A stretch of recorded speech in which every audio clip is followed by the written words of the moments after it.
чи эдэн даагчтай ингэхээр тэдэн даагч тэдэн мянга зангах гэдэг гингууд тэдэн 100 мянга зангууд бүр ингээд чи тэгээ ямар одны ингэж бүр гайхтлаа хүмүүс ингээ яадаг яасан мэр ямар ч од шүү ийч идэг үрдлээ тийм үедээ ингээ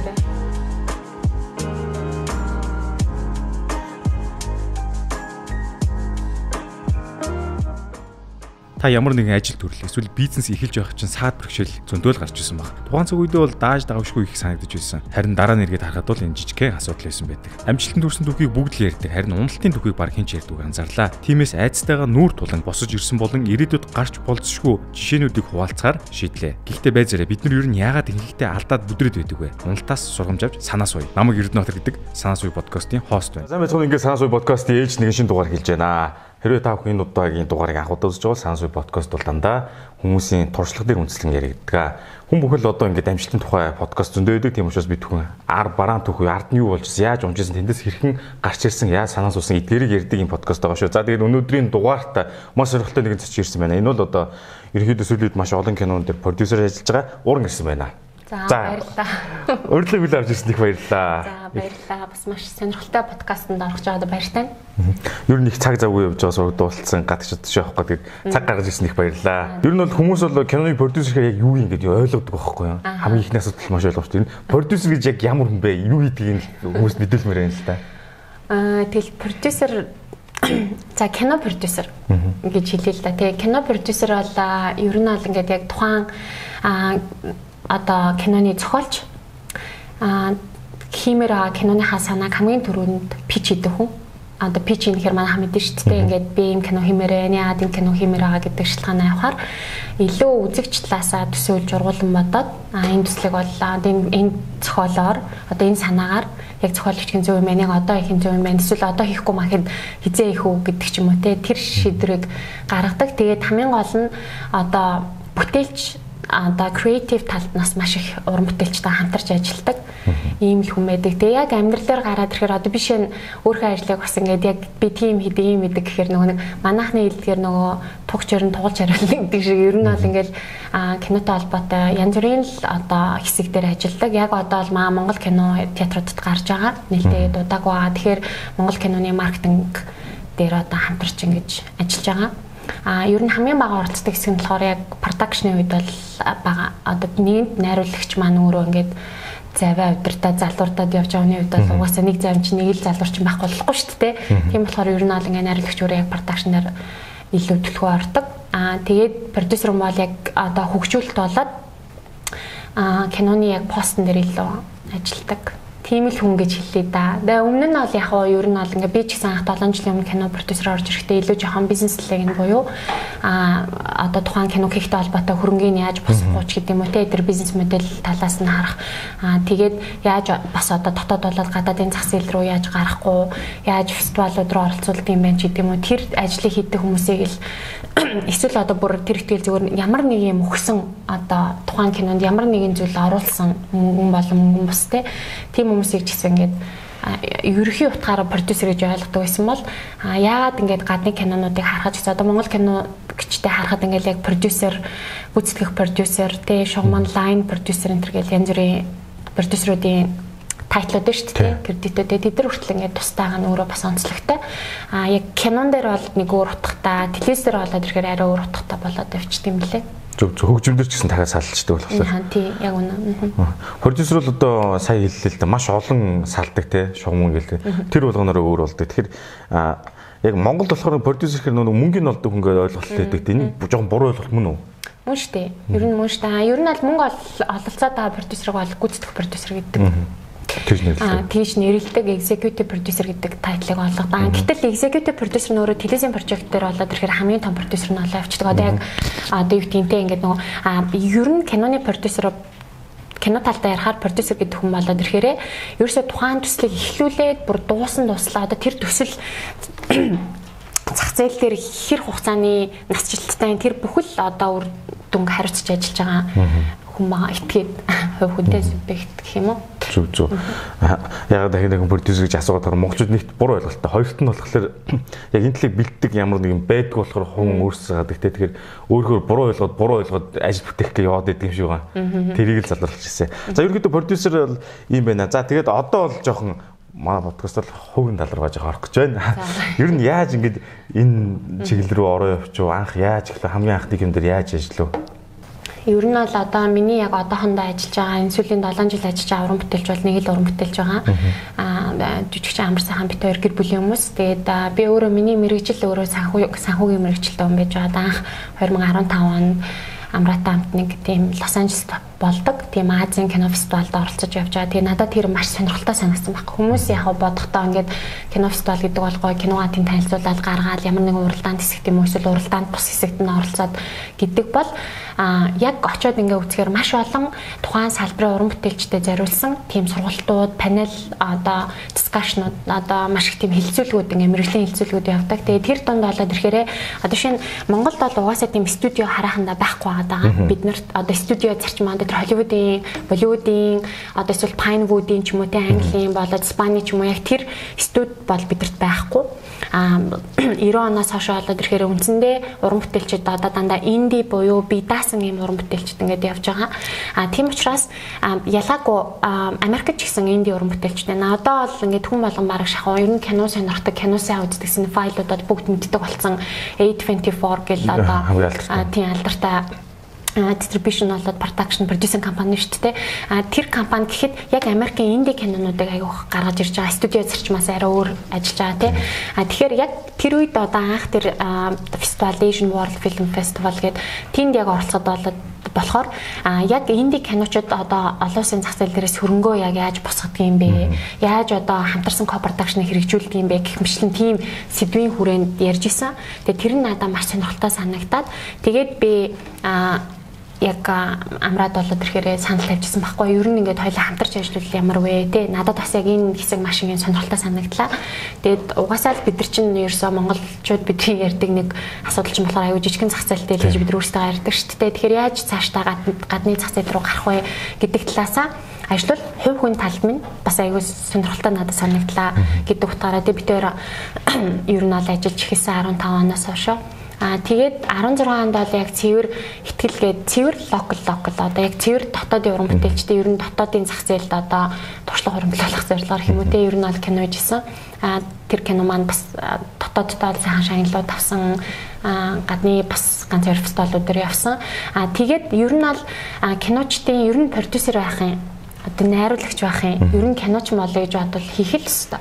Тэгэхгүй мянган онол үзээд мянган тэрийг уншаад идэг баахан кино үзээд идэг үнэхээр яг киночин фильммейкер болъё гэвэл энэ фильммейкинг гэсэн энэ том салбарын одоо яг тэр бүтээгч талд нь ажиллаж байгаа продюсерууд болоод найруулагч кино зохиолчид ажиллах ажиллаж тэгэхээр миний тэгэхээр би юу гэж ойлгосон мэхээр ер нь тэр одоо гадны сургалтуудаас ч харж хахад хийх нь аягүй чухал юм байна. Алдах нь бол дараагийн асуудал. Мэдээж хэрэг ямар хэмжээний эрсдлээр алдах гэдэг бол дараагийн бүр амар том тусдаа сэдв болоо юм шүү дээ. Гэтэ ер нь бол хийж үзэхгүйгээр хизээч энэ зүйлийг сурахгүй юм байна гэдэг үднээсээ дараагийн хоёр төсөл маань болохоор Mongolian Connection Under the Turquoise Sky гэдэг Хөхтөнгөрийн зартыг тийм хоёр төслийг хэрэгжүүлсэн. Тэгээд тэр нь бас онцлогтой. Нэг нь болоод ирэхээр Хөхтөнгөрийн зарт бол яг цэвэр авторын синема буюу одоо артхаус синема хийж үзсэн. Японы найруулагчтай, Японы production та Magnetize гэдэг production-тай co-production байдлаар ажилласан. Тэгээд яг тэр туршлагаараа ингээ co-production agreement гэж яг юу гэдгийг те хамтарсан одоо олон улсын уран бүтээлчд хамтарч уран бүтээл хийхээр ер нь ямар байдгийг гэдэг талаас нь ажилласан. Илүү фестивалд зориулсан кино гэх юм уу. Mongolian Connection бол яг бид хэд бодохдоо commercial арилжааны тал руугаа бодож хийсэн. За тэрнээс ч гэсэн дараагийн асуултуудаас хариулагдаад явах бас зөндөө олон зүйлийг сурч авсан. Тийм аа тэгээд тэрнээс хойш ингээд эргэж ирэхгүй амар хохирогч одоо ингээд монгол киногоо хийж байгаа. Одоо ингээд эргүүлээд харахад юу ойлгосон бэ гэхээр тухайн үед одоо Хөхтөнгөрийн зарт Mongolian Connection хийжснаас ялгаатай юугаараа ер нь өссөн байна гэж хэрвээ хувьдаа би бодох юм бол ер нь кино заавал нэг юм фестивалийн кино эсвэл нэг юм арилжааны кино ч юм уу те тийж ялах бол шаардлагагүй юм байна. Ерөөсөө л авиаснаа зөв таньж тухайн авиасны ямар жанрын кино хийх гээд байгаа гэдэг тэрэнд нь л аюу сайн хамтарч ажиллах хэрэгтэй юм байна. Тэгэхгүй тухайн авиаснаас гарахгүй синемаг нэхэд угаасаа боломжгүй те. Тийм ч учраас ер нь бол одоо ингээл нэг фестивалийн кино, арилжааны кино нэг тэгж ялах га болсон. Зүгээр л тухайн яг авиасны маань хиймээр байгаа тэр түүхийг яаж одоо тултал нь гоё сайн хийж болох вэ? Тэр нөхцөл болцоогоор нь яаж хангаж өгөх вэ гэдэг талаас илүү бодож ажилладаг болсон. Тэгээд дараагийн уран бүтээлүүд маань бас телевизийн сериалууд байгаа. Бас богино хэмжээний кинонууд, баримтат уран сайхны кинон бас продюсерлж ажиллаж үзнэ гэсэн зорилготой ажиллаж байгаа. Зөв. Одоо ингээд сая ингээд сонсон нэлээд том цаараа үрдэ зөндөө үйл ажиллагаа болж байгаа юм. Гэхдээ компанийн нэр юу лээ? Продюсинг компани. Манайх болохоор Alpha Production гэж анх ингээд байсан. Тэгээд одоо бид нар болохоор 17 Production гэж нэрээ өөрчилсөн маа да 17 гэдэг. Тэгэхээр энэ production-аараа ганцхан одоо жүжиг амар сайхан хахтаа хамтрахасаад нь өөр ингэж бос одоо хүмүүс ингээд орж ирээд A24-тэй адилхан ч юм уу те. Тиймэрхүү маркер явуулна гэсэн үг те. Би ер нь A24-ын тэр моделийг айгүй сонирхож байгаа. Яа тэгэхээр инди киночтой нэг зорилго нь болоод тэрхэр хэдийгээр төсөв одоо харьцангуй бага гэж одоо студио кинотой. Гэтэл тэр нь лоу бажетгээд боловч одоо хамгийн багадаа 2-3 сая долларын кино гэж яригддаг. Бид нар зах зээл дээр $400,000, $400-аас $500,000 кино Монголын зах зээл дээр бол бүр аимшигтай өндөр төсөв баггүй. Тэрийг ер нь бол ингээд ганцхан киночетрын зах зээлээс олж авах гэдэг бол өөрөө маш одоо хэцүү. Гэхдээ боломжгүй бол биш. Гэтэл нөгөө гадны зах зээл дээр очихоор бид нар $400-500,000 продакшныг маань хараад тэд нэр дор хаяж $1 сая $2 сая өртөгтэй кино юу гэж асуудаг. Тэгээ бодохоор би бас бодохдоо энэ бол бидний аягүй том давуу тал юм байна гэж ойлгож байгаа. Монгол продакшнуудын хувьд болоод тэгэхээр продюсер юм бол буцаагаад яг одоо энэ салбарт оролцогч талууд болох одоо sales болоод дистрибьютор компаниудтай дийлээ яаж ярих уу гэдэг ч өөрчлөлт өөрөө аягүй сонирхолтой явчихж байгаа. Тийм. Миний харж байгаа одоо дахиад Монгол ийм ингээ хий гэсэн санаатай зөндөө залуучууд л явж байгаа байх. Арай чадварлаг янз янзтэй. Тэнгүүд нь 17 тандаад бас яг энэ A24-ийн зарчмаар ингээ явах боломж цаашдаа ер нь хизээгээр нэгжгүй. Ер нь одоо нээлттэй ч байгаа. Яг одоо болоод ирэхээр ер нь аль ирээдүйн нэг 5 жилийн дотор бол ингээд нэг 2-3 тийм одоо залуурын бүтээлчний кинон дээр бол ажиллана гэд бодож байгаа. Гэхдээ илүү зохиол хөгжүүл тал дээр нь хамтарч ингэж орж ажиллаад тэгээд ер нь одоо яг тэр залуучуудад ингээд боломж олгоё гэж бодож байгаа. Гэхдээ тэр нь бүрэн хэмжээний кино гэж хэлэхэд бол айгүй бас эрсдэлтэй бидний хувьд. Тэгэхээр л яг энэ богино хэмжээний кино өөрөө тухайн ганцхан продюсер эрсдлээ хамгаалах гэдэг бас биш байхгүй. Тухайн найруулагч өөрөө богино хэмжээний кинон дээр яг өөрхөн тэр стайл гэж яриад байдаг. Одоо яг ямар стайлаар би гаргаж ирэх гээд байгаа юм бэ гэдгийг маш сайн дуршдаг. Одоо ингээл залуучдын хувьд бол хүлээн шүрэгдвэл ингээл маш сайн одоо кино одоо шүүмжлэгч гэх нь цааш юм даа. Одоо ер нь киноны тухай бичдэг хүмүүс хийгээд одоо киночдод хүлээн шүрэгдэд нөгөө Джон Шипскин гэдэг байгаа шүү дээ. Залуучуудад нэгдэл уран бүтээлийн нэгдэл те. Тэр залуучуудад танилцж үзсэн. Тэгэл тэнгууд ингээл тэр Пичерийн тэр 3 трилогийн одоо нэгнийхэн зохиолыг нь бичсэн гэхэд ингээл эмхтэй кино зохиолчтой тий бусд нь ингээл найруулагч магналахаар эргэжтэйчүүд тэнгуудаа за тэр эргэжтэй эмхтэй хамаагүй ер нь аюу гой дотроо тийм нэгдэл болоод ажиллахаар ингээд аюу сайн тийм бүтээлч байдлаар ингээд бас гоё тийм шинэлэг хийгээд тэр одоо мэдээж ингээд бүрийн хэмжээний кино гэдэг чинь за нэг шорт кинон дээр ингээд нэгэн сет засаад нэг план дээр тавих ч юм бол ингээд болж байгаа байхгүй хүмүүсийг шагшуулж болж юм те. Гэтэл ингээд бүхэл бүтэн 90 минут тийм үү 120 минутын тэр бүхэл бүтэн киноны те ингээд юу гаргаж ирнэ гэдэг чинь өөрөө ингээд бас маш их юм ур чадвар юм шаардсан ажил болно те. Сахлах бат шаардсан ажил болно те. Тэгэхээр ер нь бол ингээд продюсерууд бол найруулагчаа хаахта дандаа л авиасаас нь гадна бас яг зан чанарын хувьд одоо хэр нийцэмжтэй бид нар багаар ажиллаж үнэхээр бидний дундаас яг ингээд гарч чадах нь. Хоёрдугаар найруулагч ямар ч хүн одоо продюсер хүн одоо би продюсер л нөө амра продюсер л нөө чи продюсер л нөө яг тэр тухайн авиасны хэлэх гээд байгаа тэр сторийн өөрөө би тэр сторинд нь хөглөгдөж чадчихна уу? Би энд ямар нэгэн хувь нэмэр оруулж чадах уу? Би энд яг ямар зүгээр л би мөнгөн хувь нэмэр оруулна гэвэл аюу энэ ч бас одоо өрөөсгөл шүү дээ. Тэрнээс илүү би яг тэр бүтээлч талд нь тэр зохиолын талд нь би яаж энийг хамт хөгжүүлэлцэж чадах уу? Энд миний талаас ямар хувь нэмэр орчдох уу? Энийг хийснээрээ би өөрөө бас энэ юмныхаа нэг хэсэг нь баймаар шүү дээ. Тийм учраас ингээд нөгөө тэр хамтралыг одоо хамгийн нэгдүгээр тавина гэсэн үг. Зөв.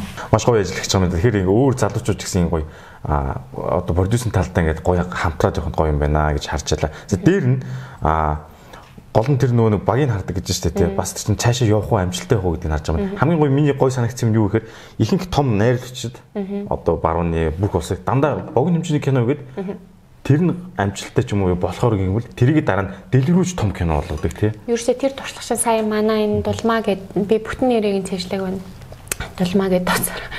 Дулмаа найруулагч одоо ингээд анхны богино хэмжээний кино Шилүүсгээ кино гарсан. Тэгээд тэр Монголоос ингээд Sundance-ийн богино хэмжээний шортын компетишн шалгараад Бусааны шилдэг одоо богино хэмжээний кино болоод тэ Шилүүсгээд тэгэл тэр киноны төслийн өөрхний явж байгаа ерөөсөө арга зам нь яг тийм байгаа байхгүй.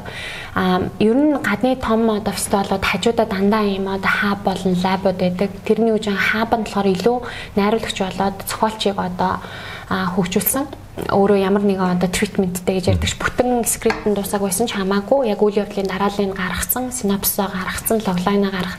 За одоо энэ англи дээр яриад байгаа дуучлаарэ. Яа тэгвэл би бас Монголд энэ мэргэжлийг сураагүй. Тэгэхээр ингээд өөрөө одоо интернетээс сухаж болон ажиллангаа болон гадны сургалтуудад явсан болохоор энэ өгнүүдийн нэр томьёоны сайн зөв орчуулгуудыг би бол бас өөрөө Монголд бас тогтоогүй байгаа юм. Тийм тогтоогүй бас шинэ хэллүүд юм шиг үлээ. Тэгээд яг ингээд энэ юмнуудыг бичсэн байж байгаа. Тэгээд тэр хабад ингээд оролцсонгууд жишээ нь одоо Локорнагийн хабад ингээд оролцсон байхгүй бол манай хариулагч. Тэгээд тэнд одоо Монголоос Ариуна продюсерыг олж танилцаад нөгөө талаасаа Катя гэдэг одоо яг тэр Францын Aurora Films-ийн продюсертай ингээд ороод ийм хоёр продюсер олж аваад тэгээд тэр продюсерууд яаж юм гэхээр тэр бол эхлээд өөрөө ингээд зээ гэд бүтэн одоо яг хийгдээ дуусчаа 6 алтан дууссан маа пост нэр явж байгаа яг бүрийн хэмжээний киноны зохиолтой ирсэн байгаа байхгүй одоо тэг өөрх нь одоо blueprint гэж ярьдаг нөгөө анхны тэг ингээд нөгөө драфт нь тэнгууд тэрийг ингээд продюсертай болоод ирэнгууд за ингээд окей за чиний одоо mood board те одоо чиний артистик стайл бүгднтэй танилцаад гэхдээ энийг цөмөрөө ингээд яадаг вэ гэхээр буцаагаад нөгөө авьяаснаа олон улсын нөгөө фестивалууд программистууд тэр хүмүүст ингээд танилцуулахын тулд эхлээд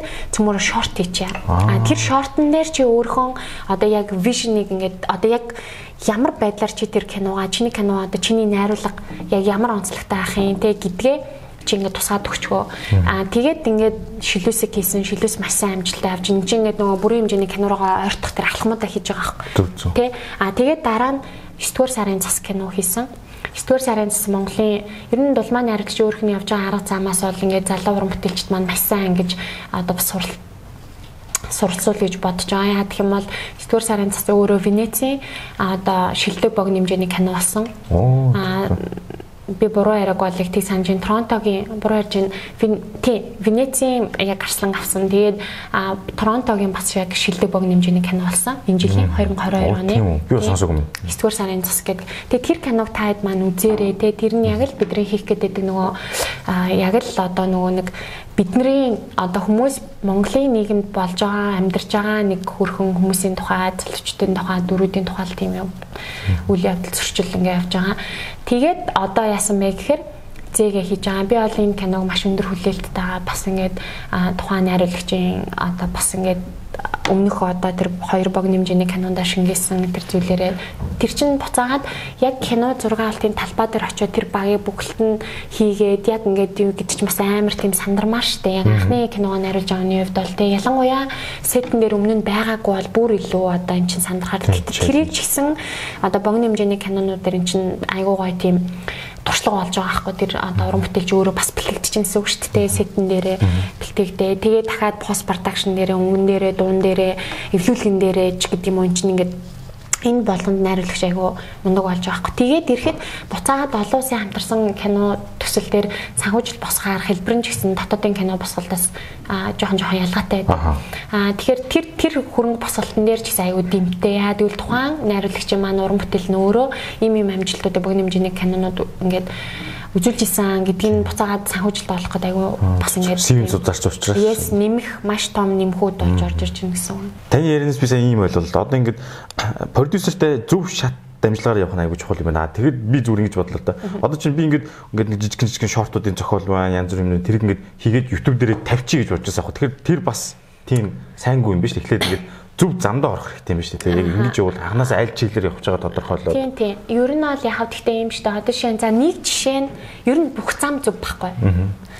одоо чи ингээд боддоо жишээ нь би ингээд нэг замаар яваад нэг туршлага хуримтлуулж байгаа ганцхан минийх л хамгийн зөв байна гэсэн үг бол байхгүй шүү дээ тий. Хүн болгон дор бүрээ ямар нэгэн зам ч юм уу жим ч юм уу нэм гаргаал ингээд явж байгаа. Гэхдээ одоо юу гэдэг чинь John Chipsky-ний хувьд бол ингээд олон улсын кино фестивал гэхээс илүү тэгэл ялгаагүй гоё зөрүү зохион байгуулж гин тий. Тэрийг ингээд дотоодын үзэгчдэд дотоодын кино сонирхогчдод танилцуулж гин, бүтээлч танилцуулж гин.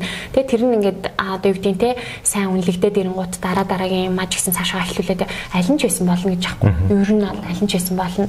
Яг үнэндээ бол ингээд нөгөө юу гэдгийг зүгээр миний анзаарснаар шүү дээ. Би гэхдээ энийг бол яг баталгаатай гэж хэлэхгүй. Ер нь бол ингээд одоо Монголыг бол маш их сонирхож байгаа. Гадны кино. За жишээ нь цөмөрөө төсөөлье л доо. За юуг төсөөлөх вэ гэхээр за Японы синемаг цөмөрөө ингээд төсөөлж байгаа. Япон синема бол бүр ингээд 20 дугаар зуунаас ахуулаад бүр ингээд одоо Куросавагаас ахуулаад бүр ингээд маш олон тэгээ бүр синема маш алдартай. Гэтэл бид нэр дотроо төсөөлөхдөө ингэж бид нар нэг юм emerging дөнгөж юм одоо ядуу буураа ингээл кино урлагийн салбартай ч юм шиг салбаргүй ч юм шиг салбараас гарч ирж байгаа уран бүтээлчд бид өөрсдийнхөө киног яхад амар хэцүү байдаг гэж бодод нь штэ. Гэтэл одоо яг ижилхэн байгаа залуу нэг Японы арилжтай ярихад эсэргээрээ тэр олон тамгалцсан одоо Японы синема гэдэг бол яг л ийм юм байдаг юм а гэсэн юм дундаас цохиж гарч ирэх чинь амар хэцүү байгаа байхгүй. Тэдэрт ингээд тэр бүр амар хэцүү. Тэгээ дээрээс нь жилд үйлдвэрлэж байгаа киноныхын тоон хэдэн зуугаар яригддаг те. Тэгээ энэ дунд одоо өрсөлдөө маш баад. Гэтэл манайхаас харьцангуй нөгөө дэлхийн Монголын синематай хараахан танилцаж амжаагүй байна. Орчин үеийн синемаг ингээ хүмүүс хүлээж гин, сонирхож гин. Одоо яг юу хийх. Тийм учраас магадгүй маш ингээд бидэрт бол эсэргээрээ энэ бол давуу тал юм байна гэж залуучууд маань хараасаа гэж бодож байгаа байхгүй. Гол нь за тэгээд нэгдүгээрт ийм сонирхол бол байна бид нар сонирх. Хоёрдугаарт тухайн яг одоо уран бүтээлч авиастан маань заавал ингээд тийм юм хийчүүл тэр нь таалагдана, ийм юм хийлгчүүл ийм бис ба таалагдана. Энэ бол яг миний 4-5 жилийн өмнө яг л бас бодоод идэг гэсэн юм байхгүй. Одоо яг ямар жанраар хийвэл те одоо ямар сэдвийг хөндөв яг энэ олон улсын үзэгчтэй бид нар ярилцаж чадах юм бол тэ ингээд фестивалуудад шалгах юм бол гэдэг амар их бодоод идэг гэсэн. Тэгээ тэр миний бодлоор бол продюсер хүний бодох бодол мөн үү? Найруулагч хүний бол бодох бодол ерөөсөө биш. Найруулагч хүн бол зүгээр л яг тэр киногаал яг өөрөө бүр яг тэр кинондаа дуурлаад яг л тэр түүхийг кино болохгүй л бол баг унтчихгаа болтлоо тэрүүгээрээ одоо амьсгалах хэрэгтэй шүү дээ. Яг тэгвэл аяндаа тэр хүнээс угаасаа маш гоё синема гарч ирнэ би огт эргэлздэггүй. Тэгэхээр тэр тренд мөрөнд хайх хэрэгтэй байхгүй. Одоо ингээд дэлхийд эмэгтэй female одоо driven stories амар чухал байна. Эмэгтэй гол дүртэй кинонууд аюул чухал байна. Эмэгтэй найруулагчтай бүгд таарч байна. Тийжэр хүмүүсэндээ гадаад улсын уран бүтээлчтэй ч юм уу фестивалийн программистууд ярьж хаад тэр нэг тийм амар чухал шээ. Тэгээ зүгээр л яг тухайн авиастан маань юу хэлмээр байгаа тэрийг л гоё хийх ёстой. Тэрэн дээр нь одоо юу гэдэг би продюсерийнхаа хувьд үнэхээр холбогдож та миний сэтгэлийг хөдөлгсөн. Тэгээ би бас яг үнэхээр энэнгээр ингээд энэ түүхийг хэлчмээр байна гэж бодвол би тэр төсөл дээр орно. Мянган гоё авиастан байгаад яг тэр төсөлд нь миний сэтгэл хөдлөх гэж юм би орохгүй бол эн чинь бас нөгөө талдаа аюу тийм personal одоо хувийн тийм бас хамтрал болчиход байна шүү дээ. Хувийн одоо мэдрэмжийн, хувийн одоо сэтгэл хөдлөлийн тийм одоо таашаал гэдэг юм шиг. Ер нь ганцхан нийлхээ харна л гэж байгаа шүү дээ. Тийм. Түлхүү таны ярианаас гоё юм ойлгож авлаа. Одоо ингээ ямар нэгэн тренд авахгүйгээр цэвэр ингээд өөрийнхөө креатив тэрийг ингэж анхаарч юм аа гэдэг чинь айгүй гоё таалагдлаа. Тэр нь дараагийн дамжуултыг бол продюсер мэддэг байх гэдэг. Энэ бол үнэхээр гоё юм байна. Одоо ялангуяа сүүл ингээ харж байгаад нэг иймэрхүү зодонтой иймэрхүү юмнаас ингээд микстэй ингэж хөлбөр хийх гэдэг харагдаад. Энэ шүү дээ. Яг тэр юм юунаас гарч ирдэг вэ гэхээр Холливуудын өөрийнх нь зарт нь өөрөө продюсерийн урлаг байхгүй. Тийм ч учраас ингээд кино одоо найруулагч зохиолоо уншуулахгүй продюсеруудад зохиолоо уншуулна, продюсеруудад зохиол бит зориул зохиолоо авчна гэдэг чинь одоо ингээд дэлхийн одоо кино урлагийн салбарыг харах юм бол Холливуд гээд маш том тогтсон салбар. Бусд нь world cinema буюу дэлхийн синема гэж том байна. Энэ дэлхийн синема өөрөө жишээ нь цөмөрөө төсөөлөл та за би жишээ нь одоо энэ Монгол гэдэг киног хийчлээ. Би одоо Монгол киног одоо Германд ч юм уу киночеатруудаар гаргана. Одоо Америкт ч юм уу киночеатраар гарах нь миний өрсөлдөөн бүр аимшигтай байхгүй. Тэгэхээр миний борлуулалт заавал киночеатраар гаргаснараа би одоо амжилттай болох гэдэг юм ерөөсөө биш байхгүй яа. Тэгэхээр та нар ингээд төсөөлөө одоо Герман гээд өөрөө маш том бас киноны ингээд сургуультай тий индастри байж итлээ. тэр хүмүүс ч гэсэн Холливуудад ингээл буцахуулж байгаа байхгүй. Өөрөх нь дотоодын өөрөх нь local blockbuster кинонуудын дахиад Холливуудын blockbuster одоо Guardians of Galaxy гэхэд би энд ганцхан Монгол кино ганцхан тэдэртэй үзэлцээ таам биш ерөөсөө тэгэл дэлхий хийж шүү дээ. Тэгэхэд тэд нар ямар ч маркетинг зардал бараг зарцуулахгүй шахав аль хэдийнэ тэр одоо Холливуудын фэнүүд нь дэлхийн улсуудад generation-ээр хэлсэн тийм ч учраас Холливуд бол Холливудтэй тийм одоо агуу тийм салбар явж байна. Тэгэхээр нөгөө талдаа дэлхийн синемагийн өөрх нь бодлого нь ямар явж гин гэж би хувьдаа зүгээр одоо ингээд ойлгож байгаа гэхээр Холливуд бол яг цэвэр мөнгө олох хэрэгсэл одоо киног илүү бизнес талаас нь харж ингэж хөгжүүлж байна тий. За тэгээ цөмөрө төсөөлөл та одоо ингээд Netflix-ээр дүүрэн зөвхөн ингээд бүх кинонууд ингээд Холливуудын цаашаа бүгд англи хэл дээр хийгддэг болчихъя гэж бодъё л та. Бүгд л англи өнөөдөр хаанч кино үзсэн, Испани киногч англиар үзээл, Солонгос киногч англиар үзээл, Монгол киногч англиар үзээд таар ямар санагдах уу? Яг үзэгчд бидэнд те. Энд чинь ард насар том тэмцэл явж байгаа хгүй World Cinema гэдэг. Өөр хэлбэл энэ кино урлагч нь буцаага тухайн үндэснийхээ ялгарлыг тэр ахуйтай, соёлтой авч үлддэг маш тийм том одоо хүчрхэг юм зэвсэг явж байгаа байхгүй. Тэгээс тарих угаалт мугаалтанда чи ерөөсөө гол нь ш. Миний хувьд бол бид гэж хардаг. Тийм учраас World Cinema өөрөө олон орны одоо кино урлыг дэмжиж альхоор шинэ авиаснуудыг гаргаж ирж тэр ингээд давцанаараа гаргаж ирж ингээд танилцуулга одоо Ираны синема гэл New Wave гэж ярьж байгаа шүү дээ. Ираны кинонуудыг үзэхэд дандаа л драма төрлийн кинонууд байдаг. Тэр ингээд нэг тийм гэтээ солонгосод яаж байгаа триллер жанраараа өшөө илүү гарч ирдэг ч юм уу те. Тэгэхээр ингээд тэр дунд яг тэр нөгөө нэг тэр дунд юу гаргаж ирээд байгаа юм гэхээр Иран синема өөрхөн тэр драм жанраар дамжуулаад өөрхөн дүр тэр Иран хүн гэж хийн Иран хүн болоод Иранд амьдрахаар ямар зовлонтой уучраад байгаа те. Гэтэл тэр нь дэлхийн үнцэг болон байгаа үзэгчдэд алинд нь ч тохиолдож болох тийм асуудал байгаа байхгүй. Тийм учраас кино урлаг өөрөө айгүй универсал гэж ярьдаг те. Гэж яригддаг тийм ээ. Тэгэхээр эн чинь ингээд цаанаа бас яг энэ World Cinema-гийн өөрхний явж байгаа бодлого нь бол айгүй тийм талархаж хүлээж авмаар гэж би боддог. Тэгэхгүй дэлхий дээр ганцхан Холливуд байх юм бол бид нар одоо тэгээд Холливуудын кинонд л шалгарч чадахгүй бол ингээд дуусгаад байна шүү дээ. Тэгэхээр би бас бодохдоо ингээд анхын салбар руу орж ирж байхдаа ингээд Холливуд л гэдэг Холливуудад л гарчвал яг болох гэдэг юм шиг бодоод идэг байсан чинь үгүй юм байна. Энд би Mongolian cinema гэдэг юмыг яаж гаргаж ирж болох уу гэдэг өнцгөөс би харж ажиллах хэрэгтэй байна. Тэрийг маань ингээд дэмжих бас бүхэл бүтэн индастри байдгийм байна. Одоо энэ World Cinema гэдэг газуулж тэм учраас Cannes, Venice, одоо Toronto яагаад чухал юм те? Фестивалууд яагаад чухал юм? Том фестивалууд гэдэг чинь бас аяг учиртай. За дэлхийн кино урлаг гэдэг маш гоё ойлголт авлаа. Энэ яаж нэхэр Холливудтай ерөнхийдөө бол ингээд шулах хэрэгэд алдчихж байна гэж байна шүү дээ. Тэгтээ орон болгонд энэ яг процесс байгаа тий. Guardians of the Galaxy ороод ирэнгүүт бос кино нуучдаг тий үзэлтэн гэж шүү дээ. Бонжун хүн найрагч үг сандарч байна. Ингээд нэгэн эн чин цаана үзчихээ тий. Тэр нөө сабтайтл гэж байгаа. Америкчууд нөө сабтайтл унших амар дургуй шүү дээ. Дандаа нөө voice over dub үздэг тий. Тэрийг даваа үзчих юм бол та бүр ингээд маш гоё дэлхийн кино урлагтай танилцна гэж хэлсэн. Тэр үйл хаанд ороод байна л да бүр. Ер нь яг тийм шүү дээ. Одоо тэгээ солонгосын найрагчийн тухай цөмөрөө ярьлаа. Тэгээд би хувийнхаа бодлыг юу гэж боддог гэхээр маш их суралцгаа хичээдэг. Ер нь бол ингээд юу болж ийн яаж ийн гэл ингээд яг тодорхой хэмжээний салбарынхаа мэдээлэл хараад явж байгаа. Гэхдээ өнөөдөр ингээд энэ Монголын синемаг хөгжүүлээд бид нар мяалаад авах биш тодорхой хэмжээнд үзэгчдийн маань оролцоо дэмжлэг маш их хэрэгтэй. Яа тэгэхээр за нэг жишээ ярил л да. Тэгээ 2017 онд байна уу да Лос Анжелест явж байгаад бас яг нөгөө юуны CGI-ийн яг Америкийн салбарыг хариуцсан захиралтай танилцж исэн. Юм ярьж үзчихсэн. Тэгээ тэр хүн яг ярьж исэн байхгүй. Тэр хүн бол ерөөсө 20 дахь үеийн цагаач юм байна л да. Аавч нь Америк Нью-Йоркод өөрөө төрж өссөн. Тийм залуу. Тэгээд одоо надаас бол ахаа би хав гэхдээ ингээ залуу гэдэг чи. Тэгээд тэр хүн болохоор өөрөө болохоор нөгөө яг ийм хөрөнгө оруулалтын чиглэлээр сураад тэгээд одоо би яг тэр хөрөнгө оруулалтын банкных нэрийг марчаад байна. Одоо Goldman Sachs үлээ юу илээ нэг тийм юмд ингээд ажиллаад.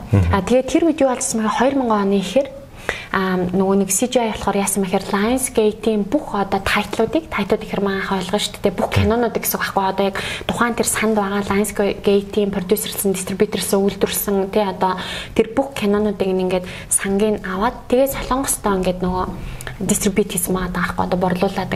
Тэгсэн чинь ерөөсөө цөм шатсан юм л да. Яа тэгэхээр тэр үед ерөөсөө үзэгчд солонгос үзэгчд бол солонгос киногаа л үзнэ. Одоо мууч байсан, сайн байсан ч хамаагүй солонгос. Энд чинь буцаагаад нөгөө тухайн салбартаа маш том хөрөнгө оруулалт оруулаад байна шүү дээ.